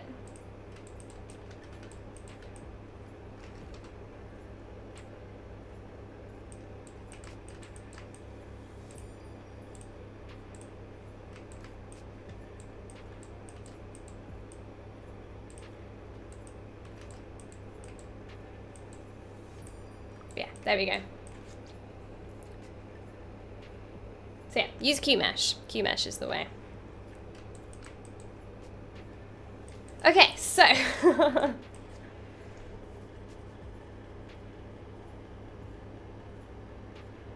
this is what I mean by like my Maya brain tells me otherwise, and it's done a little bit differently here.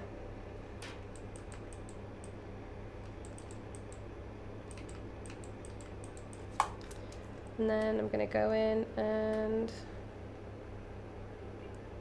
bevel these.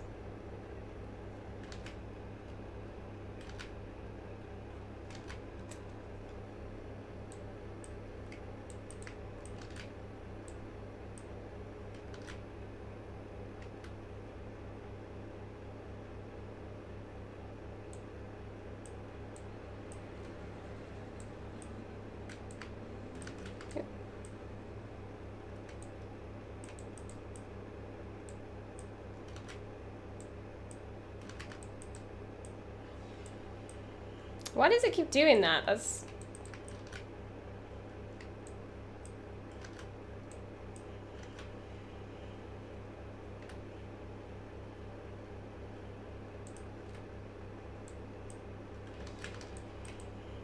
See, this is just where I get really confused. And then there's hidden edges in there as well, probably. Hold shift when you bevel, okay.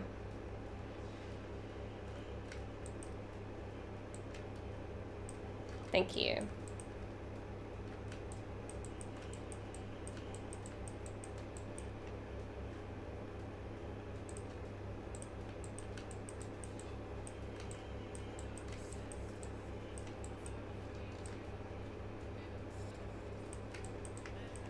Hi Sergey, thank you for coming.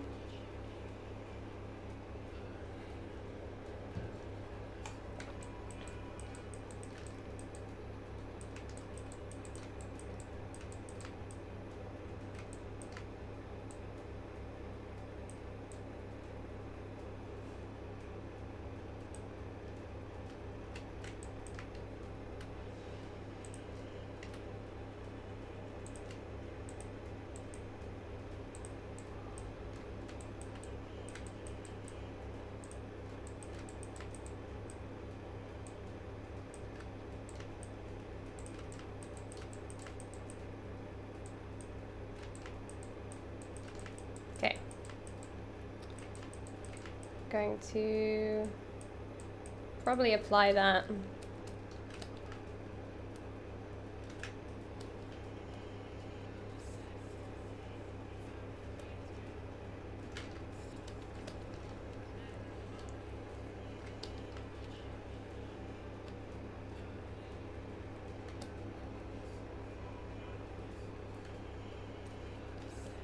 Smooth this out.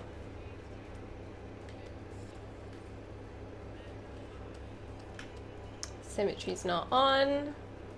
Mirror it.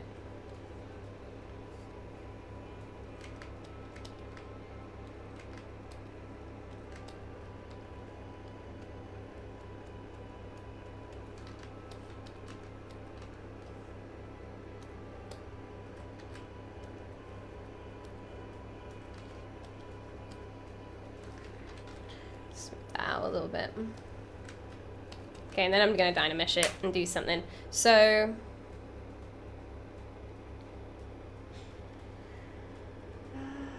I'm focusing on Photoshop and Zbrush at the moment, but I know I need Marvelous Designer and Substance Paint and Maya, like 5 others.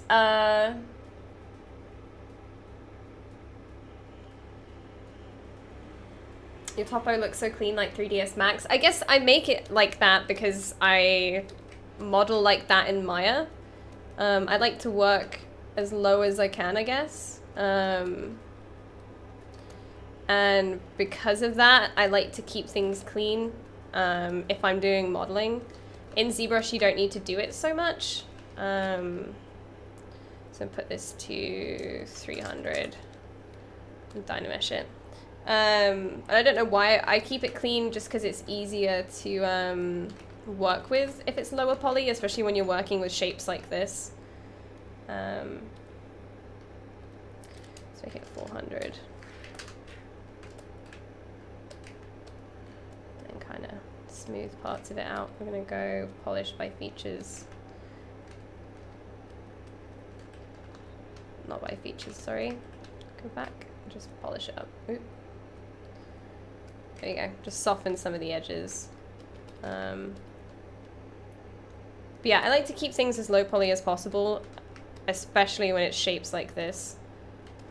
Just makes it a little bit easier. And then what I'm going to do, funsies, is make this a new start group. So it's going to collapse everything. Then we're going to duplicate it.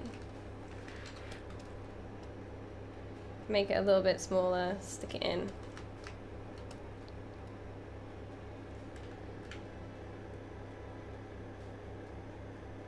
Kind of like that. And then we're going to turn live Boolean on, and we're going to subtract that. So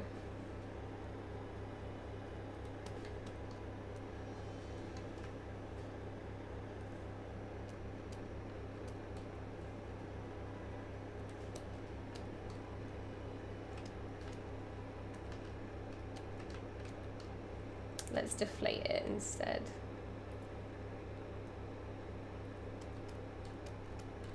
See how that looks.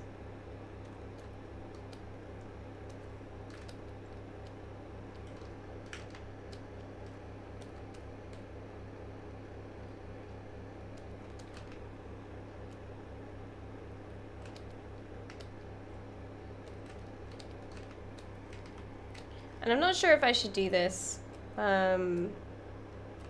But I'm just thinking about trying to find ways to add a bit more visual interest, because obviously this is so low poly because it has to go on like the Switch or the Nintendo. I think it was the Wii U. Yeah, the Wii U.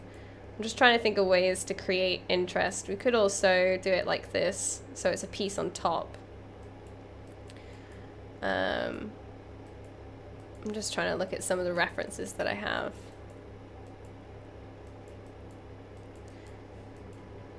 But yeah, I guess it's supposed to be padded, right?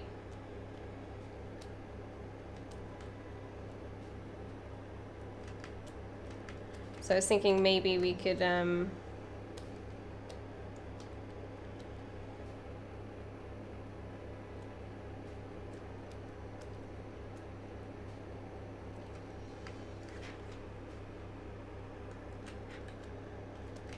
thought we could add some interest by doing that. But what I might do instead, let's have a look.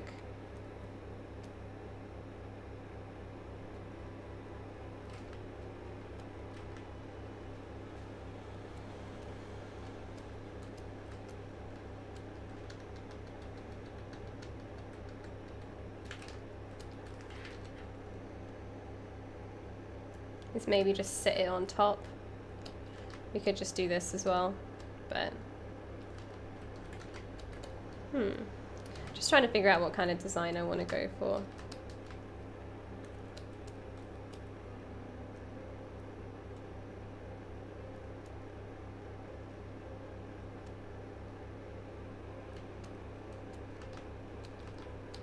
What do you guys think?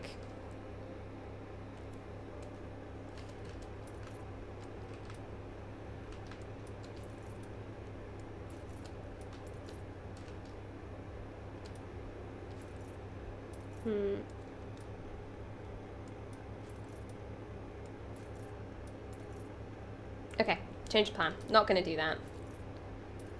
I was thinking maybe it would be cool. I don't know.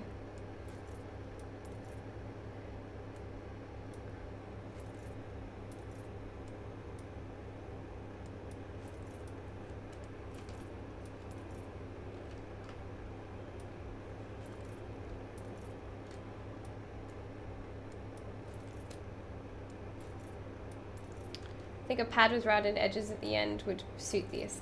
Pad with rounded edges. What's sitting on top? If we made it like sit on top instead.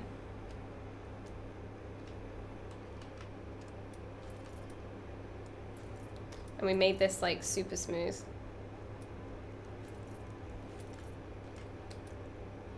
Oop, forgot I had that kind of mask on. Yeah? Okay. Let's have a look. Let's try it. Get our gizmo.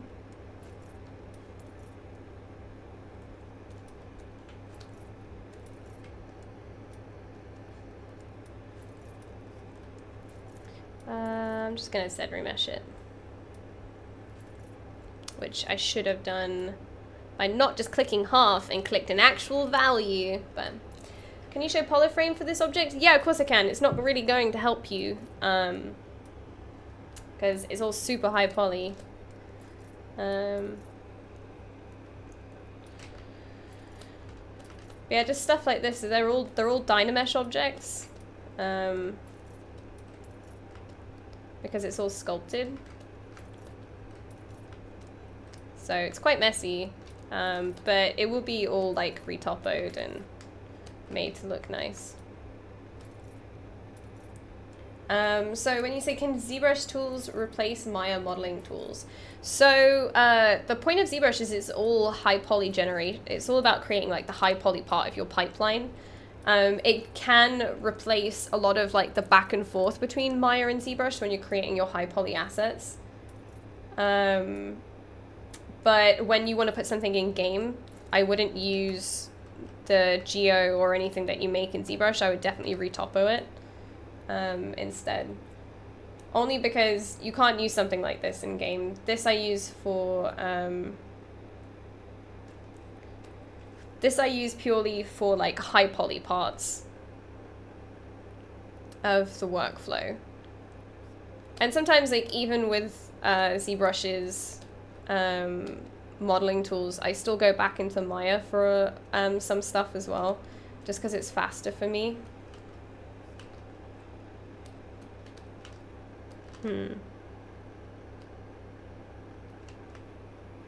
Yeah, not quite sure about that. I think I'm just gonna put the dots like I was planning. Yeah, it's basically for creating your high poly for your game res model. And then you retopo it and make it game res so it can go in engine.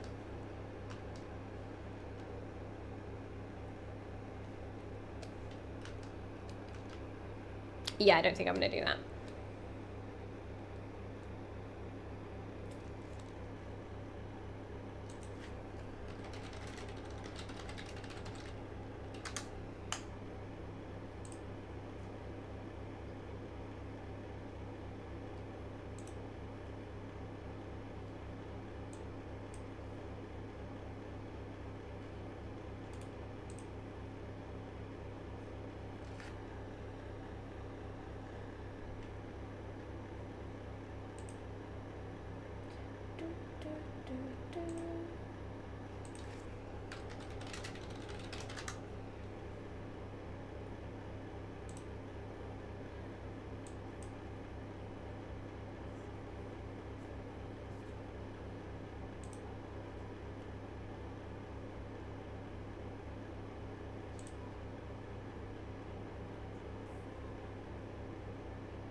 Yes, this will be a game asset.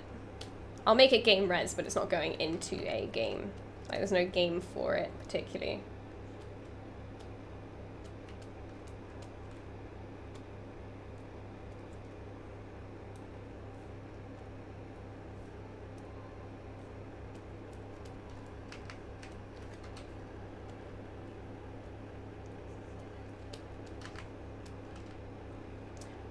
I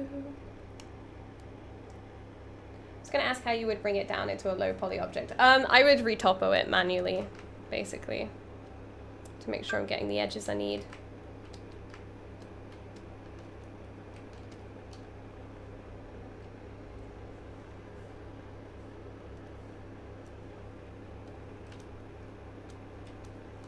So I'm thinking I'm just going to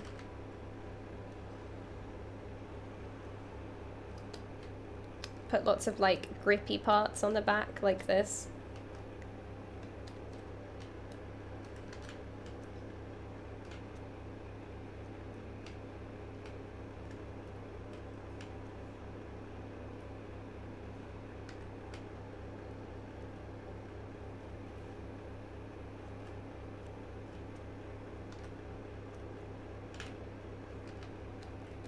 And just do something like this on the back.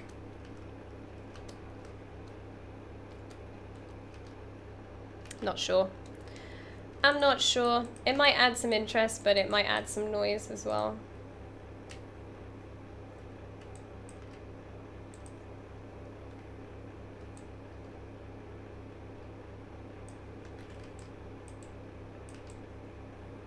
Hey Tanuki, how you doing?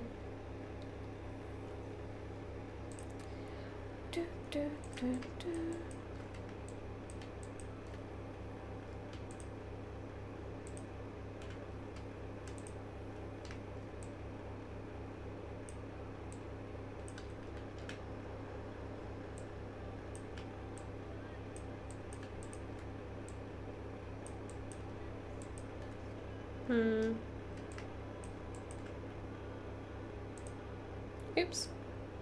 Go away.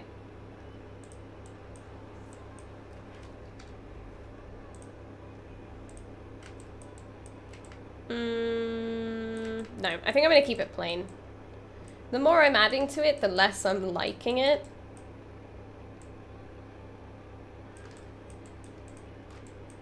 Maybe I just need to design it a little bit more. Rather than,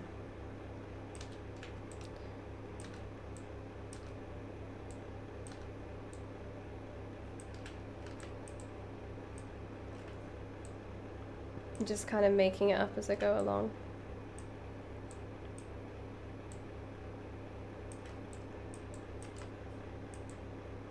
Yeah, I'm not quite sure. Or we can go for like the ribbed look, I'm not sure. But this is why a lot of the time I don't like designing in in 3D. I like to do it in 2D instead.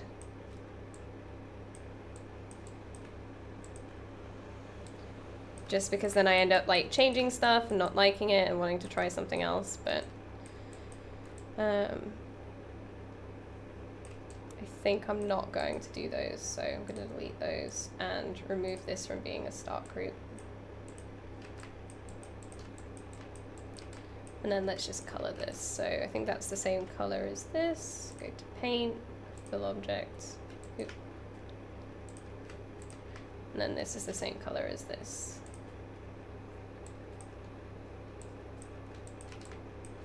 Pretty sure.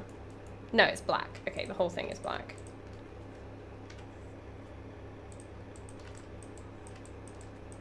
And then I'm just going to slap on some color just to kind of get an idea. Yeah, some buffering would be preferred. No, yeah, definitely. There has to be some kind of padding on the back, but I'm not sure about what I want to do for it, and that's why I'm going to leave it for now. Because I want to kind of design it. I don't just want to put anything on there, and when I do designs, I like to do it in 2D. So I'm going to leave it for now. I'm going to create the kind of like resize, the mechanism that kind of helps you to resize the length of the stock, which I drew here. No, I didn't. I did have it. So yeah, I planned out the dots, but I'm not sure. So now I'm just going to insert a cylinder, make it easy.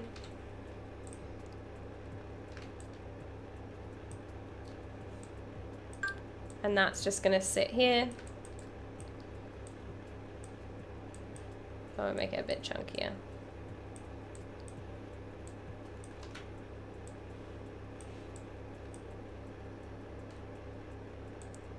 Probably not gonna make it like perfectly round.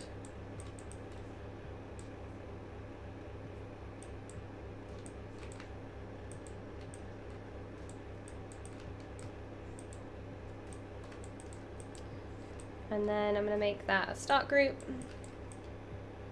Go to the top. See, that's the only, actually, that's the thing I wish that we could have updated, was when the start groups collapse each other, if I'm like that, then it moves me right back up to the top. Or moves me back up to the one that I've got selected. That would be cool. So, what I'm gonna do is smooth this. Actually, it doesn't look that great when it's smooth. So what I'm gonna do actually is do this in ZModeler as well. We can like crease this edge. So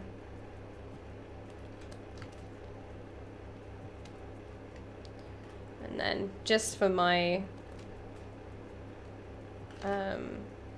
my peace of mind, I don't like to have all of this here because I don't need it. Which doesn't really matter with Zbrush, but when modeling, I don't need any of that there. And then I'm just going to fence that edge in.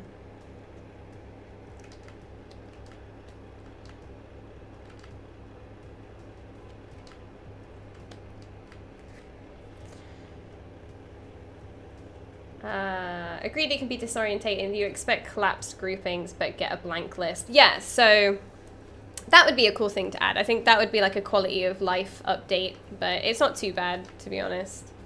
It's not something that bothers me a lot. But so the reason I fenced that edge in is because when this smooths, and you'll find this with, I could actually remove the crease that's on there, which I might do.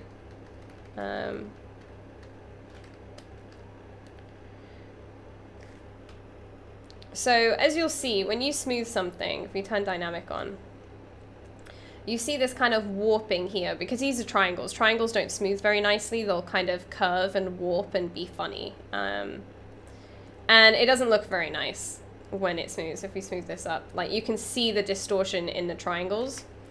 So to stop that from happening is you can fence the edge in, and that basically just creates a bit of a buffer. So then when you smooth it, 32 out of bounds. Please fix mesh. Let's just go this. So when you smooth it, all of that warping is happening on a flat edge, like on a flat plane, rather than on a curve. So then you don't see that warping anymore. And that's why you should, just with modeling or anything in general, you see the difference between the two. You can have triangles, you can have n-gons, you can have all of that stuff going on. As long as it's on a flat plane, then you don't even notice. You can't even see it. But if it's on a curve, then it's going to be a bit gross. So make sure that you're doing that on a flat edge.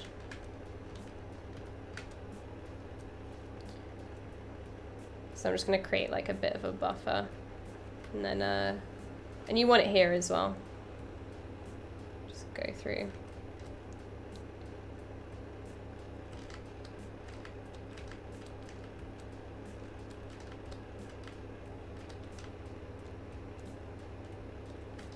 And then you can't even tell.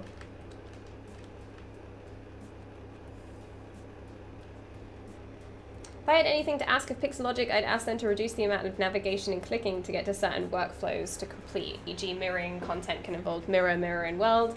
Custom menus are possible, but I would prefer a useful stepwise workflow representation for each set of possible actions. Should emphasize that Zbrush is an amazing piece of software. Yeah, I guess that's why I have custom UI. Everything that I use is out, like it's out and proud. I don't use shortcuts. I don't use custom menus. I don't do anything like that. Everything is out. It's proud of itself, and you can see it. And I can click on it. Same with Maya. You guys have ever seen my Maya UI, it's exactly the same. I just have buttons for absolutely everything.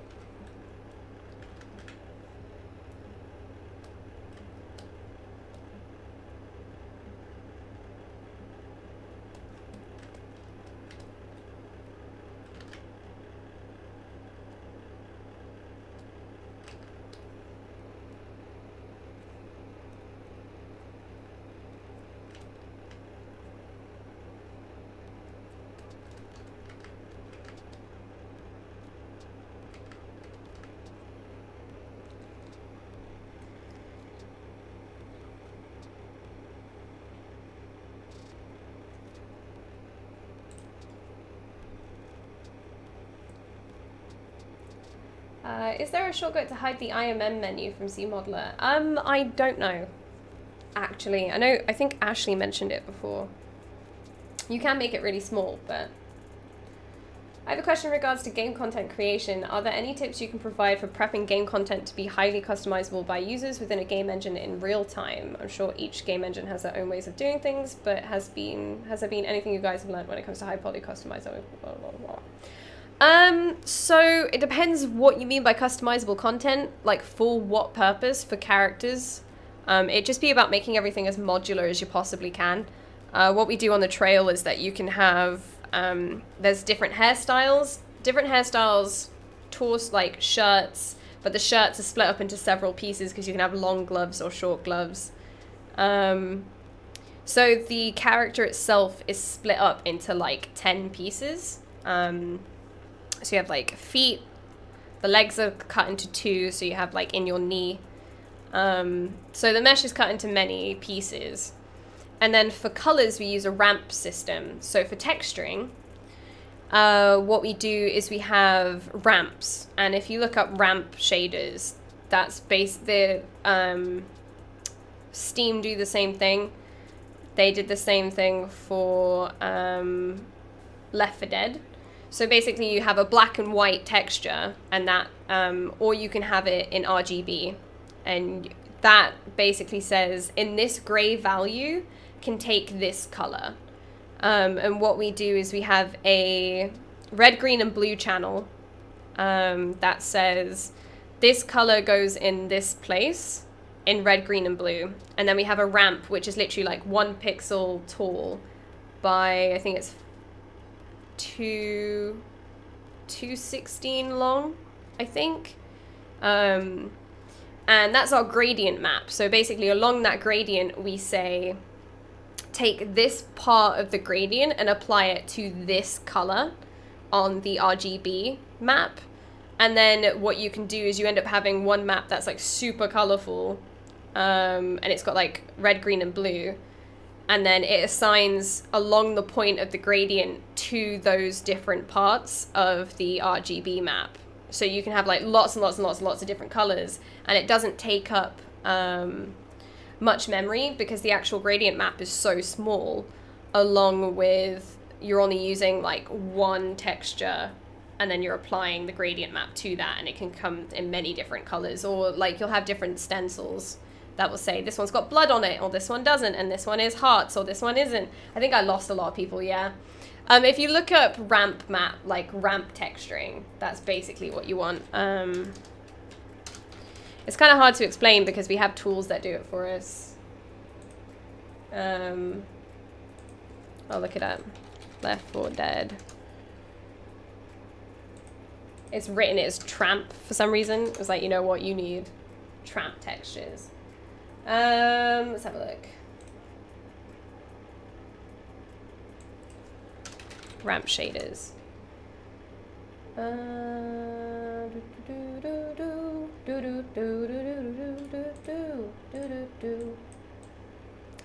Okay, so here we go. This will be it. So when there's visuals, it's easier to explain. What they basically have, right, is they have this is the texture, right? And then this is your gradient map. And this is the character that they have. And it's all in black and white. And you're basically saying to this value, apply this color.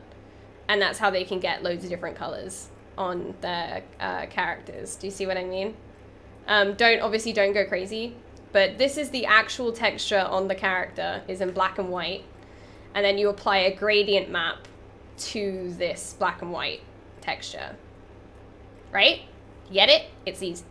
It's so hard to explain without the visual. And then they can have the same texture. You can have like masks that apply, like how they've got here. They've got blood on top of the masks, which is this. So you can say turn that on or off if you want to add blood to something, or dirt or anything like that. So this is how they've done it. They've got their black and white, and then they've used a ramp and a gradient map to change the colors of that, so you can have crowds of characters that don't quite look the same. But yeah, this is basically what you have. I guess that's, you can change the gradient to change the colors, but the black and white is always the same. Yes. Yes. And this is what we do on the trail as well. We call this our stencil. So this we call our stencil, and then we apply the colors to the stencil. So I'm not sure what they call it, but that's what our tool calls it anyway. It's called a stencil and then a ramp gradient map. But yeah, I'll post this in the chat so you guys can have a look if you want. It's really cool, the kind of tech that they've broken down for this. But yeah, this is basically what we use, is this kind of technology. Yeah. Yeah, different clothing pieces are just modular. Make sure you keep it nice and modular. If you want to take like shirts on and off, change out shirts for jackets and shoes for boots and stuff like that. That means you have to create like a modular set for the character on the trail, because you can wear hats. We have two hair pieces. We have the hat hair piece and then the hair piece. So the hat hair piece is the hair just cut in half, but like it's like the perfect height, so it works for every hat. And then we have just the normal hairstyle. And then we have some trousers that are full-length trousers, but then you can put boots on, so the trousers are split in half. So then if you wear boots, the trousers don't cut through the boots. You'd have to turn off the bottom half of the leg to put the boot on. And yeah, we have CSVs that override different pieces. It's quite extensive in a way when you think about it, but once you've got the tool set up, it's like done.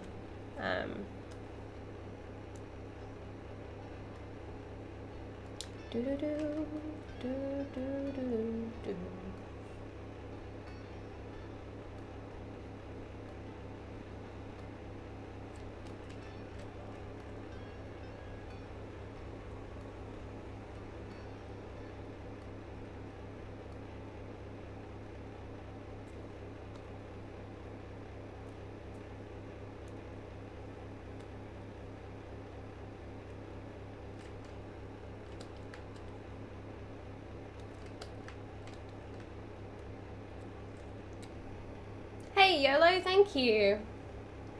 Probably gonna publicly shame you now. I can't believe you missed my birthday. No, I'm so sorry. Oh, man. What was I doing on Thursday? I was doing work. I'm so sorry. Oh, YOLO. I'm sorry, man. I hope you had a good birthday.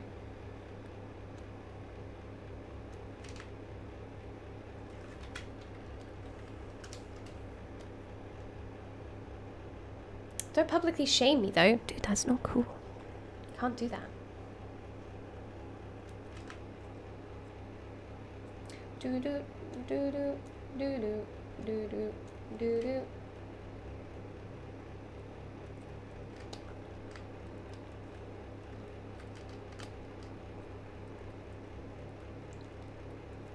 Oh. Boop.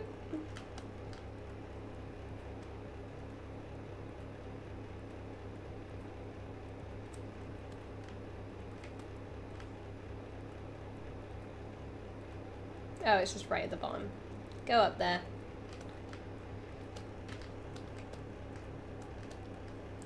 Right, and because the geo's a little bit funny, I can't just polish that out. So I'm gonna set this to 300. I'm gonna DynaMesh it. No, let's go to 500. And I'm just gonna smooth it. Just soften up those edges a little bit. DynaMesh it again.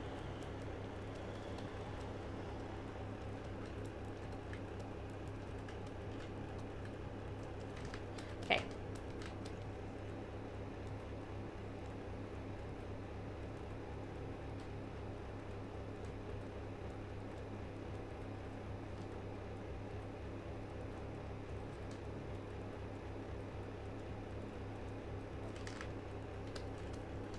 Okay. Work is greater than my birthday? No, I didn't know. If I knew. Oh no.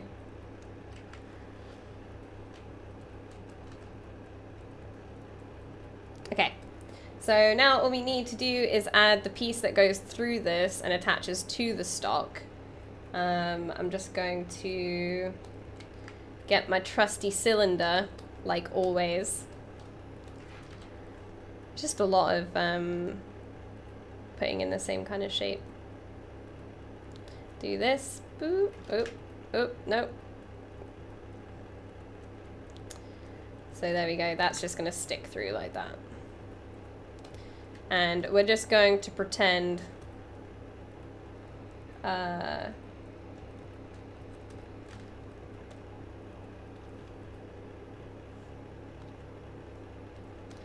going to pretend that that's how this works, all right?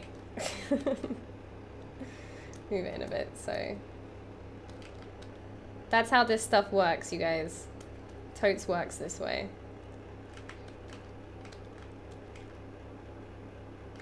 I was going to use half the stream to sculpt Pearl, but now we only have 40 minutes left. I'll do Pearl next week. I want to get ahead on this, really. I was going to sculpt Pearl. I have loads of Pearl in here. I was just like, Pearl everywhere. Pearl is the best. Don't even try to come in here with that Marina stuff. I don't need it. Pearl is the best. Pearl, Pearl, Pearl. Pearl, Pearl, Pearl, Pearl, Pearl. Yeah, I was going to do Pearl, but we'll do Pearl next week.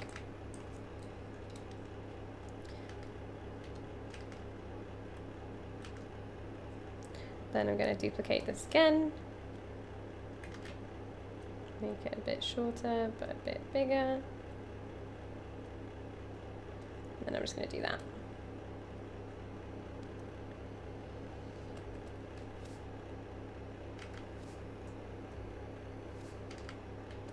Just so then that connection doesn't look lazy. That's all.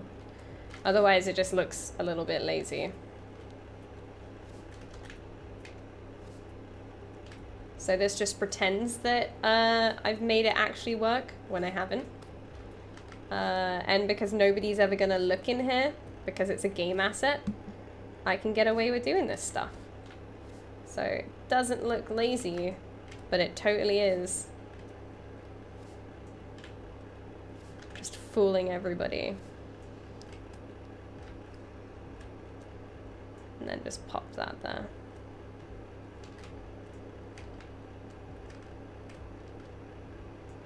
So it looks kind of like I thought about it, but I didn't.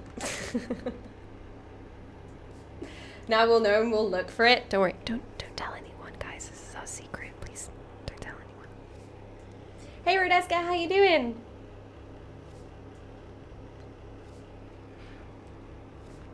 You can turn on alerts, Rodeska, and it will send you a thing. Where's Stream Dad? Stream Dad is in his room. It's grounded.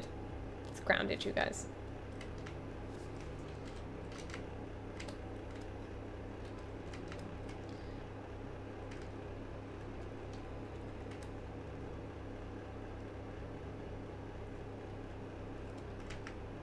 And then I'm just going to auto group it and then mirror and weld it just so I have them all in different groups, just makes it easier to work with.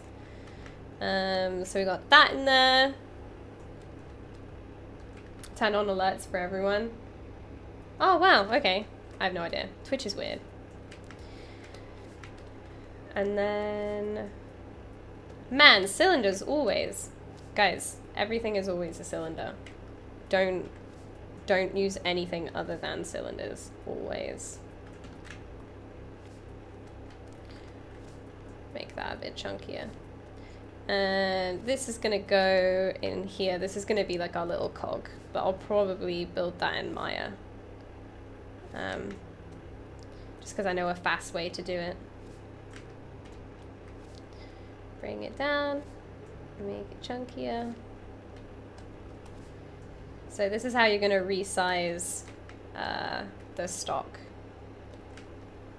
Make it bigger or longer or shorter. I'm just gonna leave that there as like a block in, really. So the world is a cylinder, obviously. Dude. Is milk carton a cylinder? Yes. Is cylinders all the way down? Yes. Cylinders always. As long as it works, no one needs to know. It's like with the weapon I did for FL. It doesn't actually work. There's no way to reload it, but magic. Flat Earth confirmed? Yeah, cylinder. Dice, cylinder. Cat, cylinder. Everything, cylinder. Always.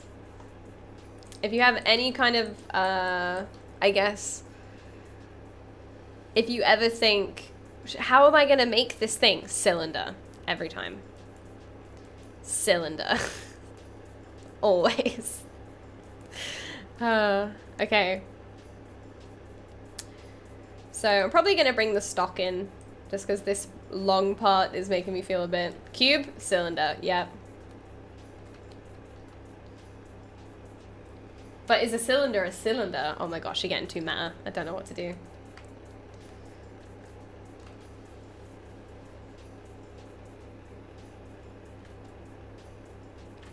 So, now we're going to use trusty gizmo feature. Oop. I don't want this. Mask.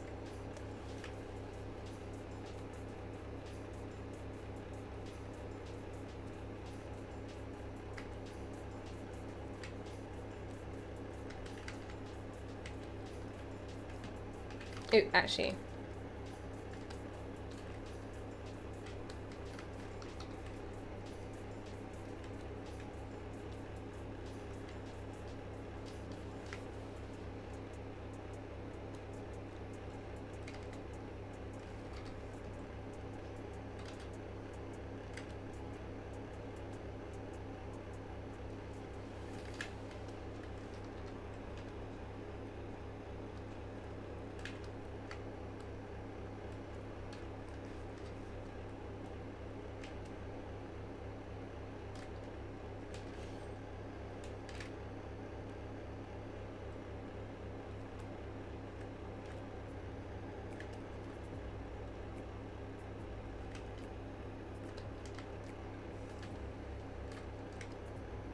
Ooh.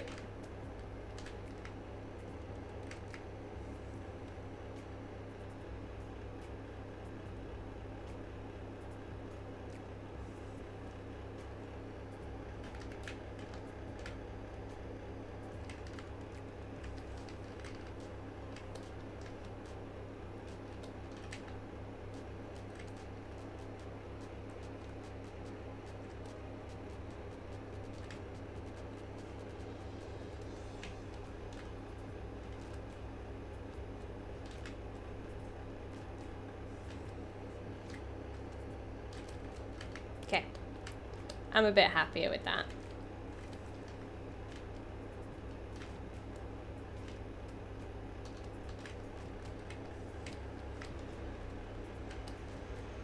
Just turn on perspective.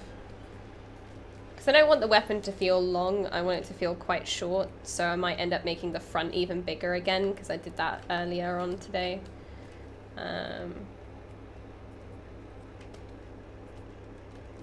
Oh, you know what? I'm actually going to make all of the keychains all part of one start group, so I can turn them on and off easily. Can I show you one of my most recent work in progress for tips? Of course you can.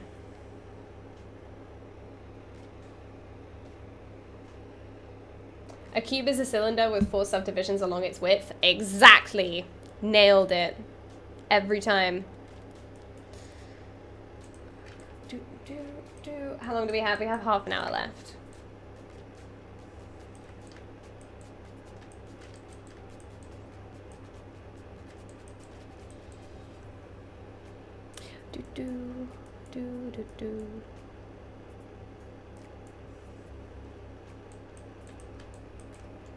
Kind of want to add something that keeps the... I know the grip stays on just because it's glued there, I guess. But I kind of want to add something... I guess because I did that on F-Elt's weapon, I added some little kind of like buttons that kind of held it on. Not buttons, but studs. Buttons! Get out here. I added studs on it that made it look like it was attached. That was pretty fun. I just added some design interest to it. Oh, this is cool.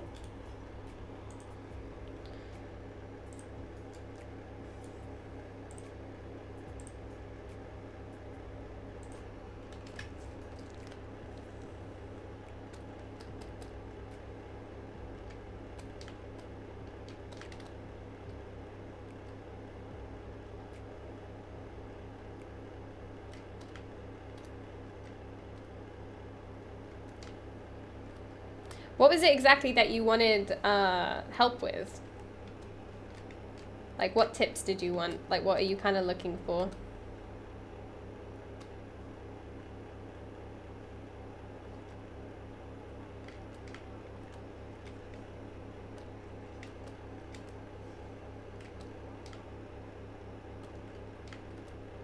I'm watching Mr. Tommy.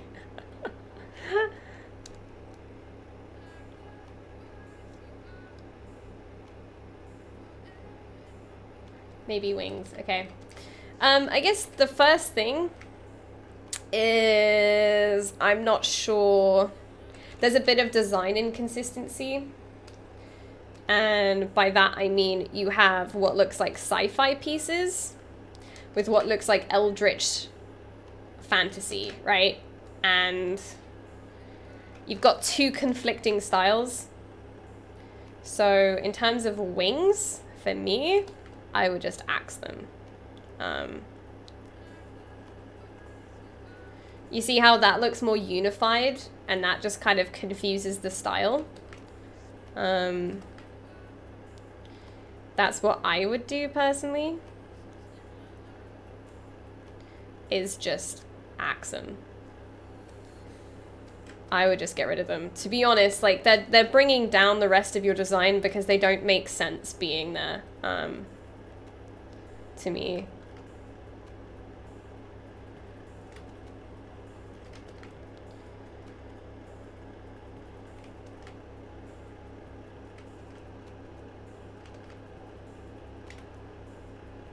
Indian shaman mix Syfy Wings. Yeah, no, it doesn't. I'm not quite sure what that is, but I kind of want to see it closed, I guess. I guess that's because you've got stuff coming out the back of the head, but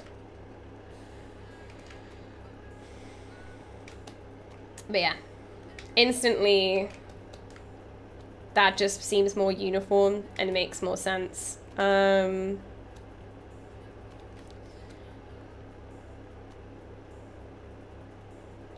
guess another one would be that it's pretty cold in there. I would either axe that or soften up what you've done, like with the nipples posting, like kind of going through the shirt. I would soften it a little bit, just because it seems a little bit intense. More just because that doesn't make a lot of sense. If this shirt was so tight, you'd expect it to be tight here too. Bring some of the creases down here.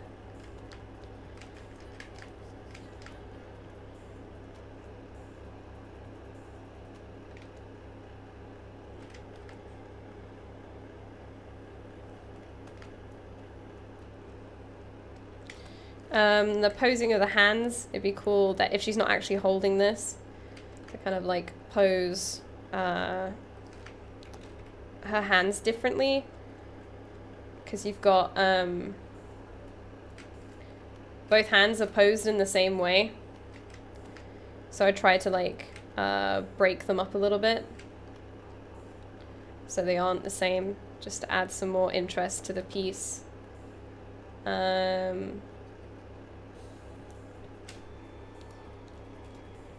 Cylinder live is all. See? Everything's a cylinder. Look at this. Cry. This is perfection. Absolute perfection. Everything is a cylinder. Always. Okay. So yeah, hands I'd like to see posed a bit differently. And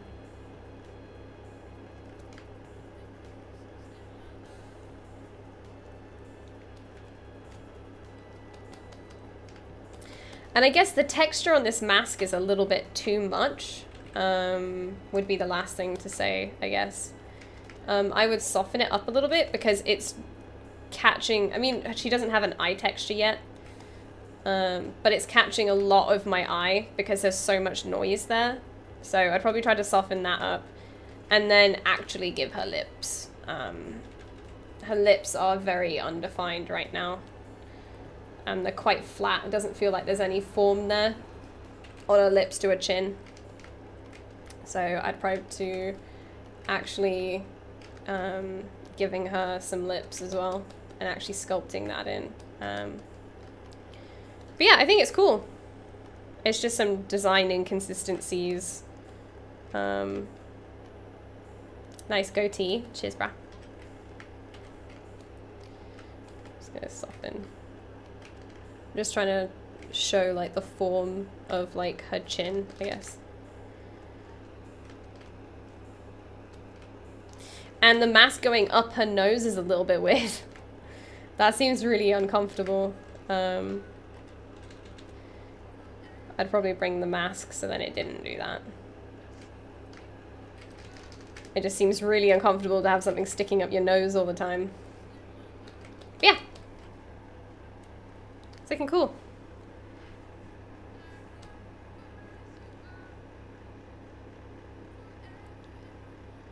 In the beginning, there was only one cylinder. Only the cylinder. Look, guys, that leg is probably a cylinder. Stop kink shaving her nose mask fetish. Oh man, I'm sorry. Just looks uncomfy. Doesn't seem like I'd want that up my nose. Yeah, axe the wings. They make your design much... They just look like stuck on. So...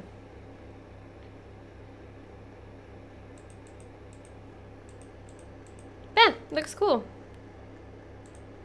I'm so hungry. My stomach hurts. How long do we have? 25 minutes. 25, 25, 25.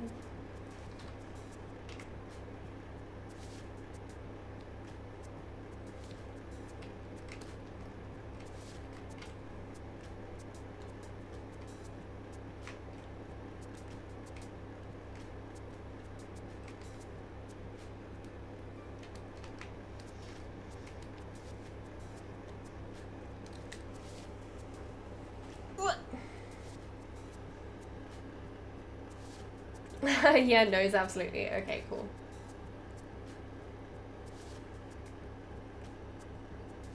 But yeah, man, it's looking awesome. What are you planning on doing with it? Is it just like a render, or are you gonna like turn it into... I guess with the tassels you can't turn it into a toy, but what's the plan? What are you gonna do with it?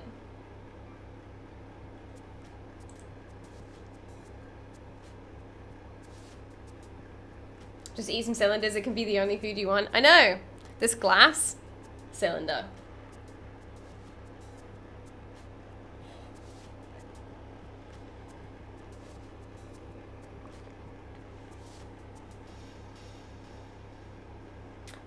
Do.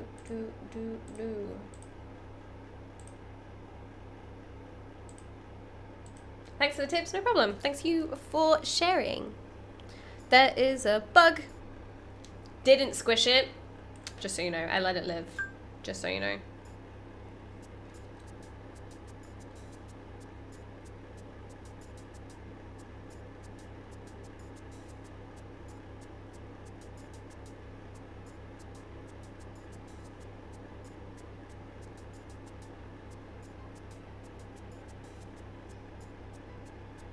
I got really confused about the time. You guys just saw my brain just die and then somehow resurrect again. I just got like a text message at like 2:30 and I was like, is it 2:30? How long have I been streaming? I just got really confused for a second. You just saw my brain die. Okay. What piece could we make in 25 minutes? We can make the piece that sits up here. Not quite sure what this is called. We'll call it a clippy thingy. This thingy. This thingy right here.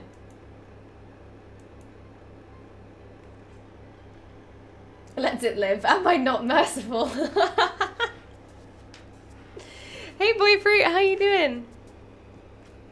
Do you like it? The monster keeping her victim bug alive for more punishment. Spoilers, I actually killed it. Just so you know.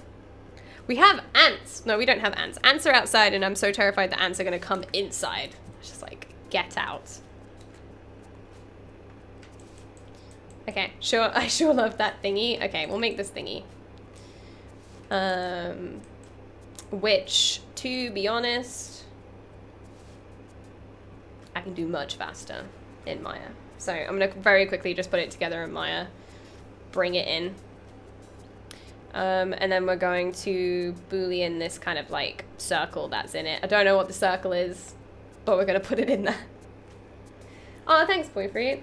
What have you been up to? How's your week been? Sometimes, because my window is open, I keep forgetting that people who walk by the house can probably hear me talking to myself. Like, what kind of freak lives in there? It's me. I'm the weirdo. Alright. Cylinder. Eh?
Just gonna do it until it kind of matches up.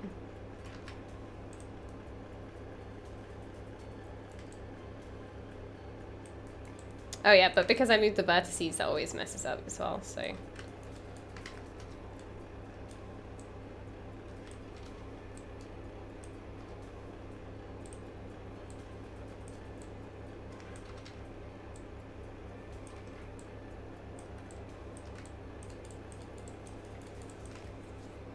Why didn't you use the cylinder to build that cube?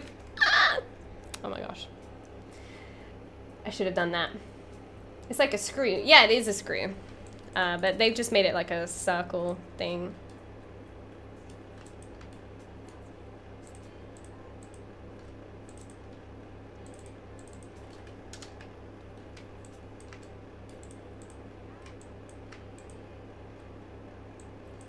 So all I gotta do is make sure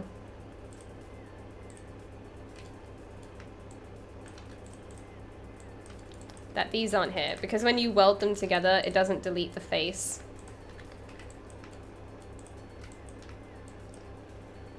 Snap it to that vertice, snap that vertice there. We're going to combine them both together, delete the history and freeze the transformation. Take all the vertices, and then we're going to connect them up and make sure everything's connected. Press 3 just to make sure. Done! Now we have that shape. Probably just gonna smash a quick bevel in there.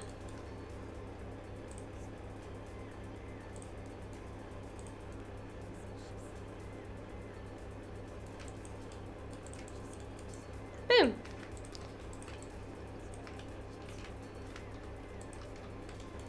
Oh, and then probably put one around here too. So let's undo that.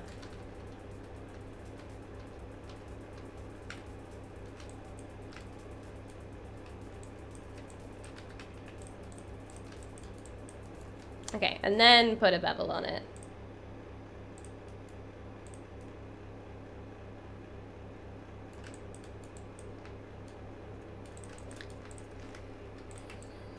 Boop.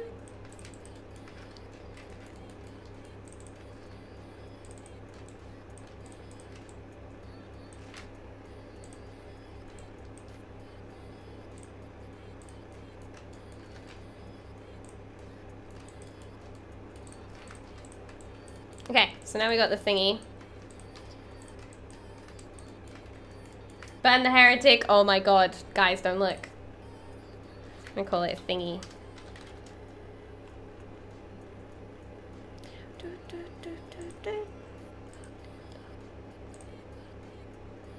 Wrong place.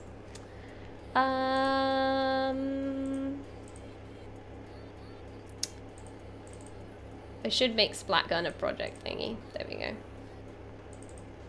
Thingy! Export.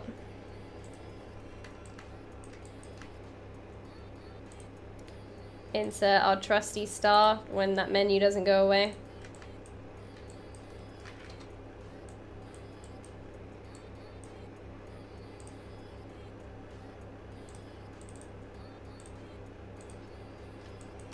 Bam! Perfect size.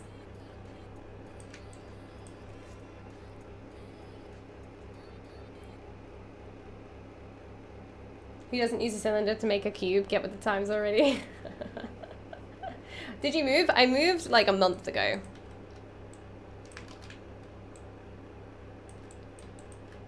So kind of recently, I guess. That off perspective just makes it easier.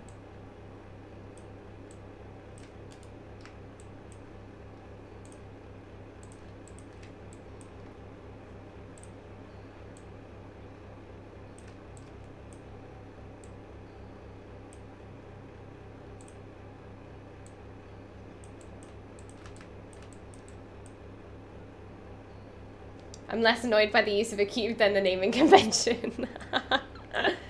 Nah, man, the naming convention is perfection. Thingy is the best name. I totally know what I made. I don't see much of you anymore, so it's news to me. Ah, okay. Yeah, it's about a month ago. And we're gonna delete that because I don't need that block in anymore.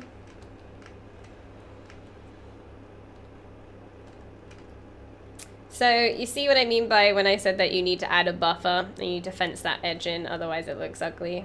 Yeah, I didn't do that. The bevel was not enough.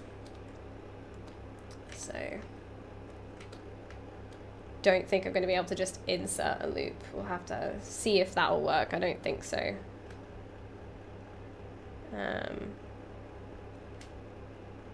Oh yeah, we can. Okay, cool. I wasn't quite sure how well that was going to go down.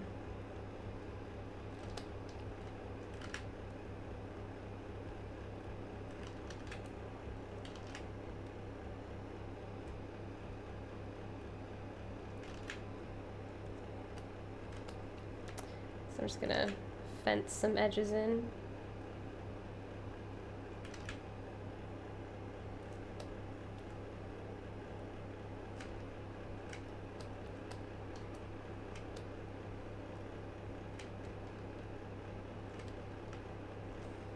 The software name, please. This is called Zbrush. The one I made this shape in is called Maya.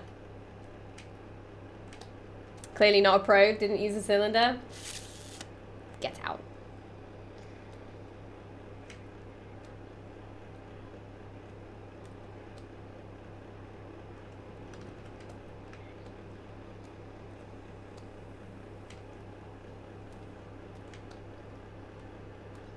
So Zbrush doesn't like that topology I've made, which makes sense.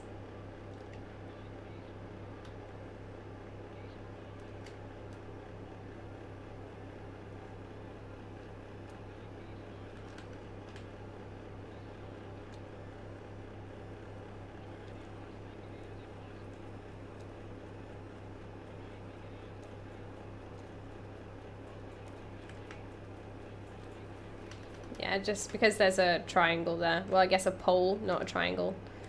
But yeah, Wyland, if you want to try Zbrush, there's a 45-day free trial down in the description below. Not description, I guess the info. So you can download the trial and give it a go. That'd be pretty cool. So yeah, I need to fix that topo, which I might do in...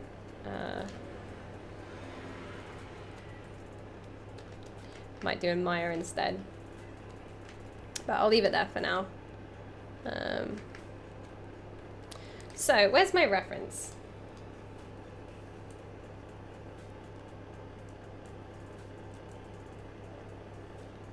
So it looks like there's something going on here, but I'm not sure what that little thing is. Must be whatever connects it to this piece. So, not quite sure what that is. I was just watching Backman before I thought it, before I knew it was stream time. How you doing, Maria? How are you today? What is the time? So we've got 10 minutes! Ugh! Is there anything you guys want to see? Anything you guys want to see about Zbrush? Any questions? Anything like that? We've got 10 minutes left. Bracket? Maybe it's a bracket. I think it's whatever connects, because I've put this shape here. I'm not sure why, but I put it there. So it'll be whatever connects those two things up.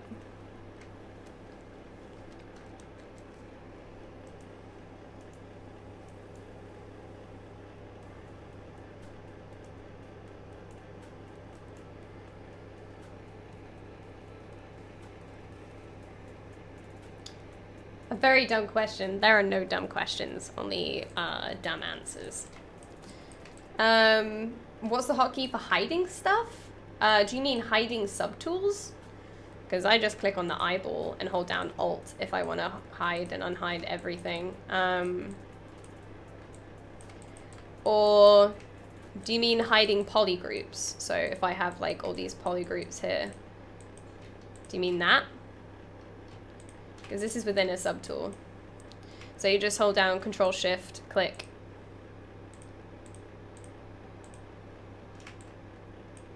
Or you can use hold down Control Shift drag, and then, but it doesn't do it by the polygroup, it does it by like faces. But yeah, is that what you mean, or?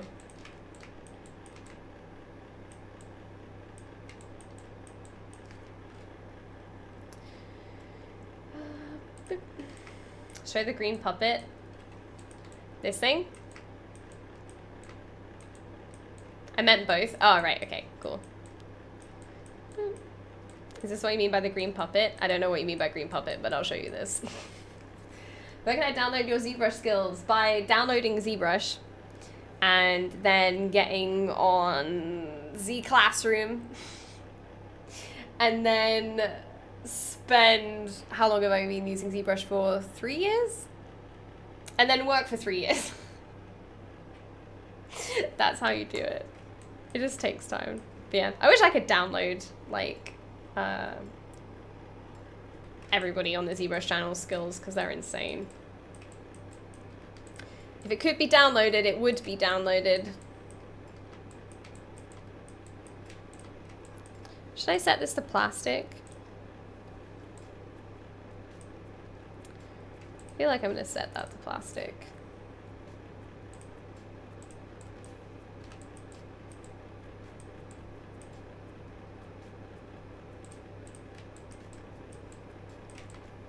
Can you carve my name into the grip? I am actually going to carve people's names into stuff. I think that'd be fun. If you could put people's names on it, I think that'd be really cool. So we might do like a raffle or something to put people's names into the weapon, because I think that would be really fun. Or it could be like, it could be your name or a phrase or something. Any tips for doing fur? Can't get the density and thickness right. Is this game res or for sculpting? Because game res I would use shells. Shells and alpha. So you basically take the same mesh, you duplicate it, scale it up a bit, and then apply an alpha to that to create fur. But sculpting something like mice fur, because their fur is so short,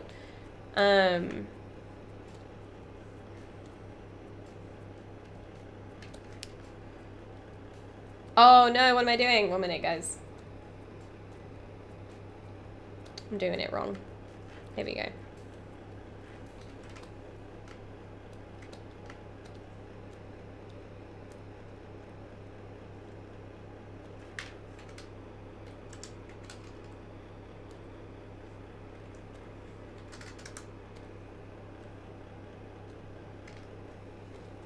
Ooh, depending on the style you want.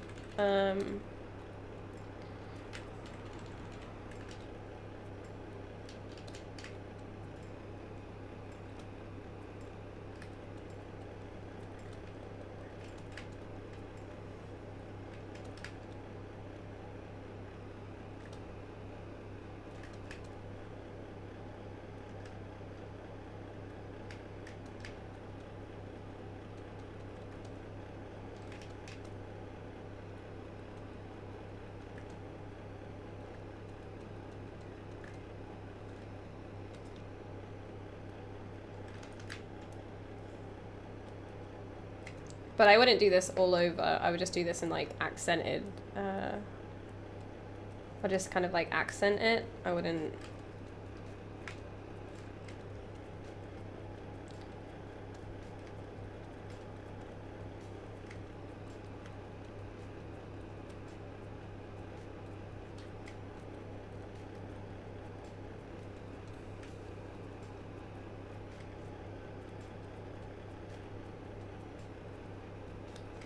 Yeah, that's kind of how I do like stylized stuff.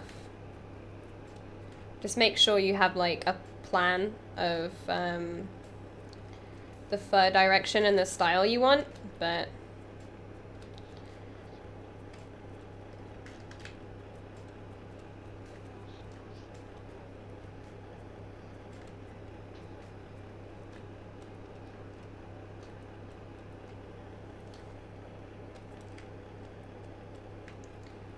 yeah, I wouldn't put it everywhere. I'd keep it quite simple. And put it in places like on his chest or around the ears, or, you know, places where there's like a major form change. If it's like a big flat area, probably wouldn't put stuff like this, just because then it just looks a bit too crazy. But yeah, that's kind of how I would do it. It's like, kind of building it up. Or you can create like a VDM and just make like a VDM where you make like one piece or like a couple of different pieces of fur. I don't have long to obviously like actually demonstrate it, but you can make like one on a VDM and then just drag it on loads of different parts of your mesh, or make it an insert mesh brush and then DynaMesh it together. Like there's a few different ways you could probably do it. But it just takes time. It depends what style you're going for. If it was realism, to be honest, if you wanted to make it game res, I wouldn't put fur on it now. I would do that in the texture. If it's just for rendering purposes, I'd probably use fiber mesh, but it depends what you want to do with it, really, what your final outcome is.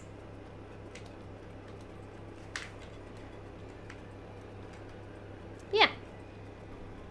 Guess you can make a pattern on a plane, grab it as an alpha and stamp it on the fur if you don't feel like doing every clump. Yeah, so alpha or VDMs, yeah, that could work. But, hey Bean, how you doing? I'll give it a try. Yeah, it's just about, I mean, I guess test on a cylinder or a sphere and try to like do loads of different styles and see what, see which one works for you, I guess. And just do some tests first. I wouldn't put it on your actual model straight away. I would just do some tests and see what you think. And once you found a workflow that works for you, then go for it. I've got an elastic band, by the way, that's why I'm doing this. I'm good, thank you. Thanks for asking. Can we get matching purple hair color for Dorian?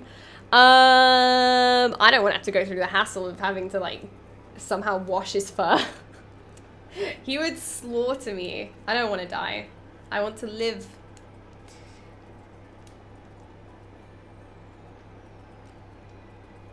Brings out the shame bell. Anyway, guys, we have 4 minutes left, I think. Yeah, no, 3 minutes left. So thank you. I'm gonna do my spiel. The spiel always comes at the end. But thank you so much, everybody, for coming. We've had a pretty good turnout today, seeing how the past Zbrush streams I've been watching have been getting about like 70, 80 people. And we've had like a really consistent like 130 plus. So thank you so much, guys, for hanging out with me today. I've got to go. This is the end of my show. But if you want to see more Zbrush stuff and Zbrush work from people way better than me, like holy crappers, make sure that you tune in again at 12 p.m. PT for Timothy Rapp. He's working on product that's going, he works on assets that are actually going in his game. So if you want to check that out, make sure that you turn up and say hello and follow the channel. We have everything from people who do stuff for games, people who do it for films and for concepting and for 3D printing, which is really cool. So if you want to see more of my stuff, you can find me on my own channel, which is Unicorn Dev, or you can follow me on Twitter and Instagram at Unicorn Dev Games. So thank you so much for hanging out. I've had a lot of fun. Hopefully we can get this done soon. We're getting closer. I'm deliberately not tackling this part because I want to learn micro mesh first, so I can get all this, all of the spheres cut out and Booleaned out. But I hope you guys have a good rest of your day, and I will see you next week. Okay, bye!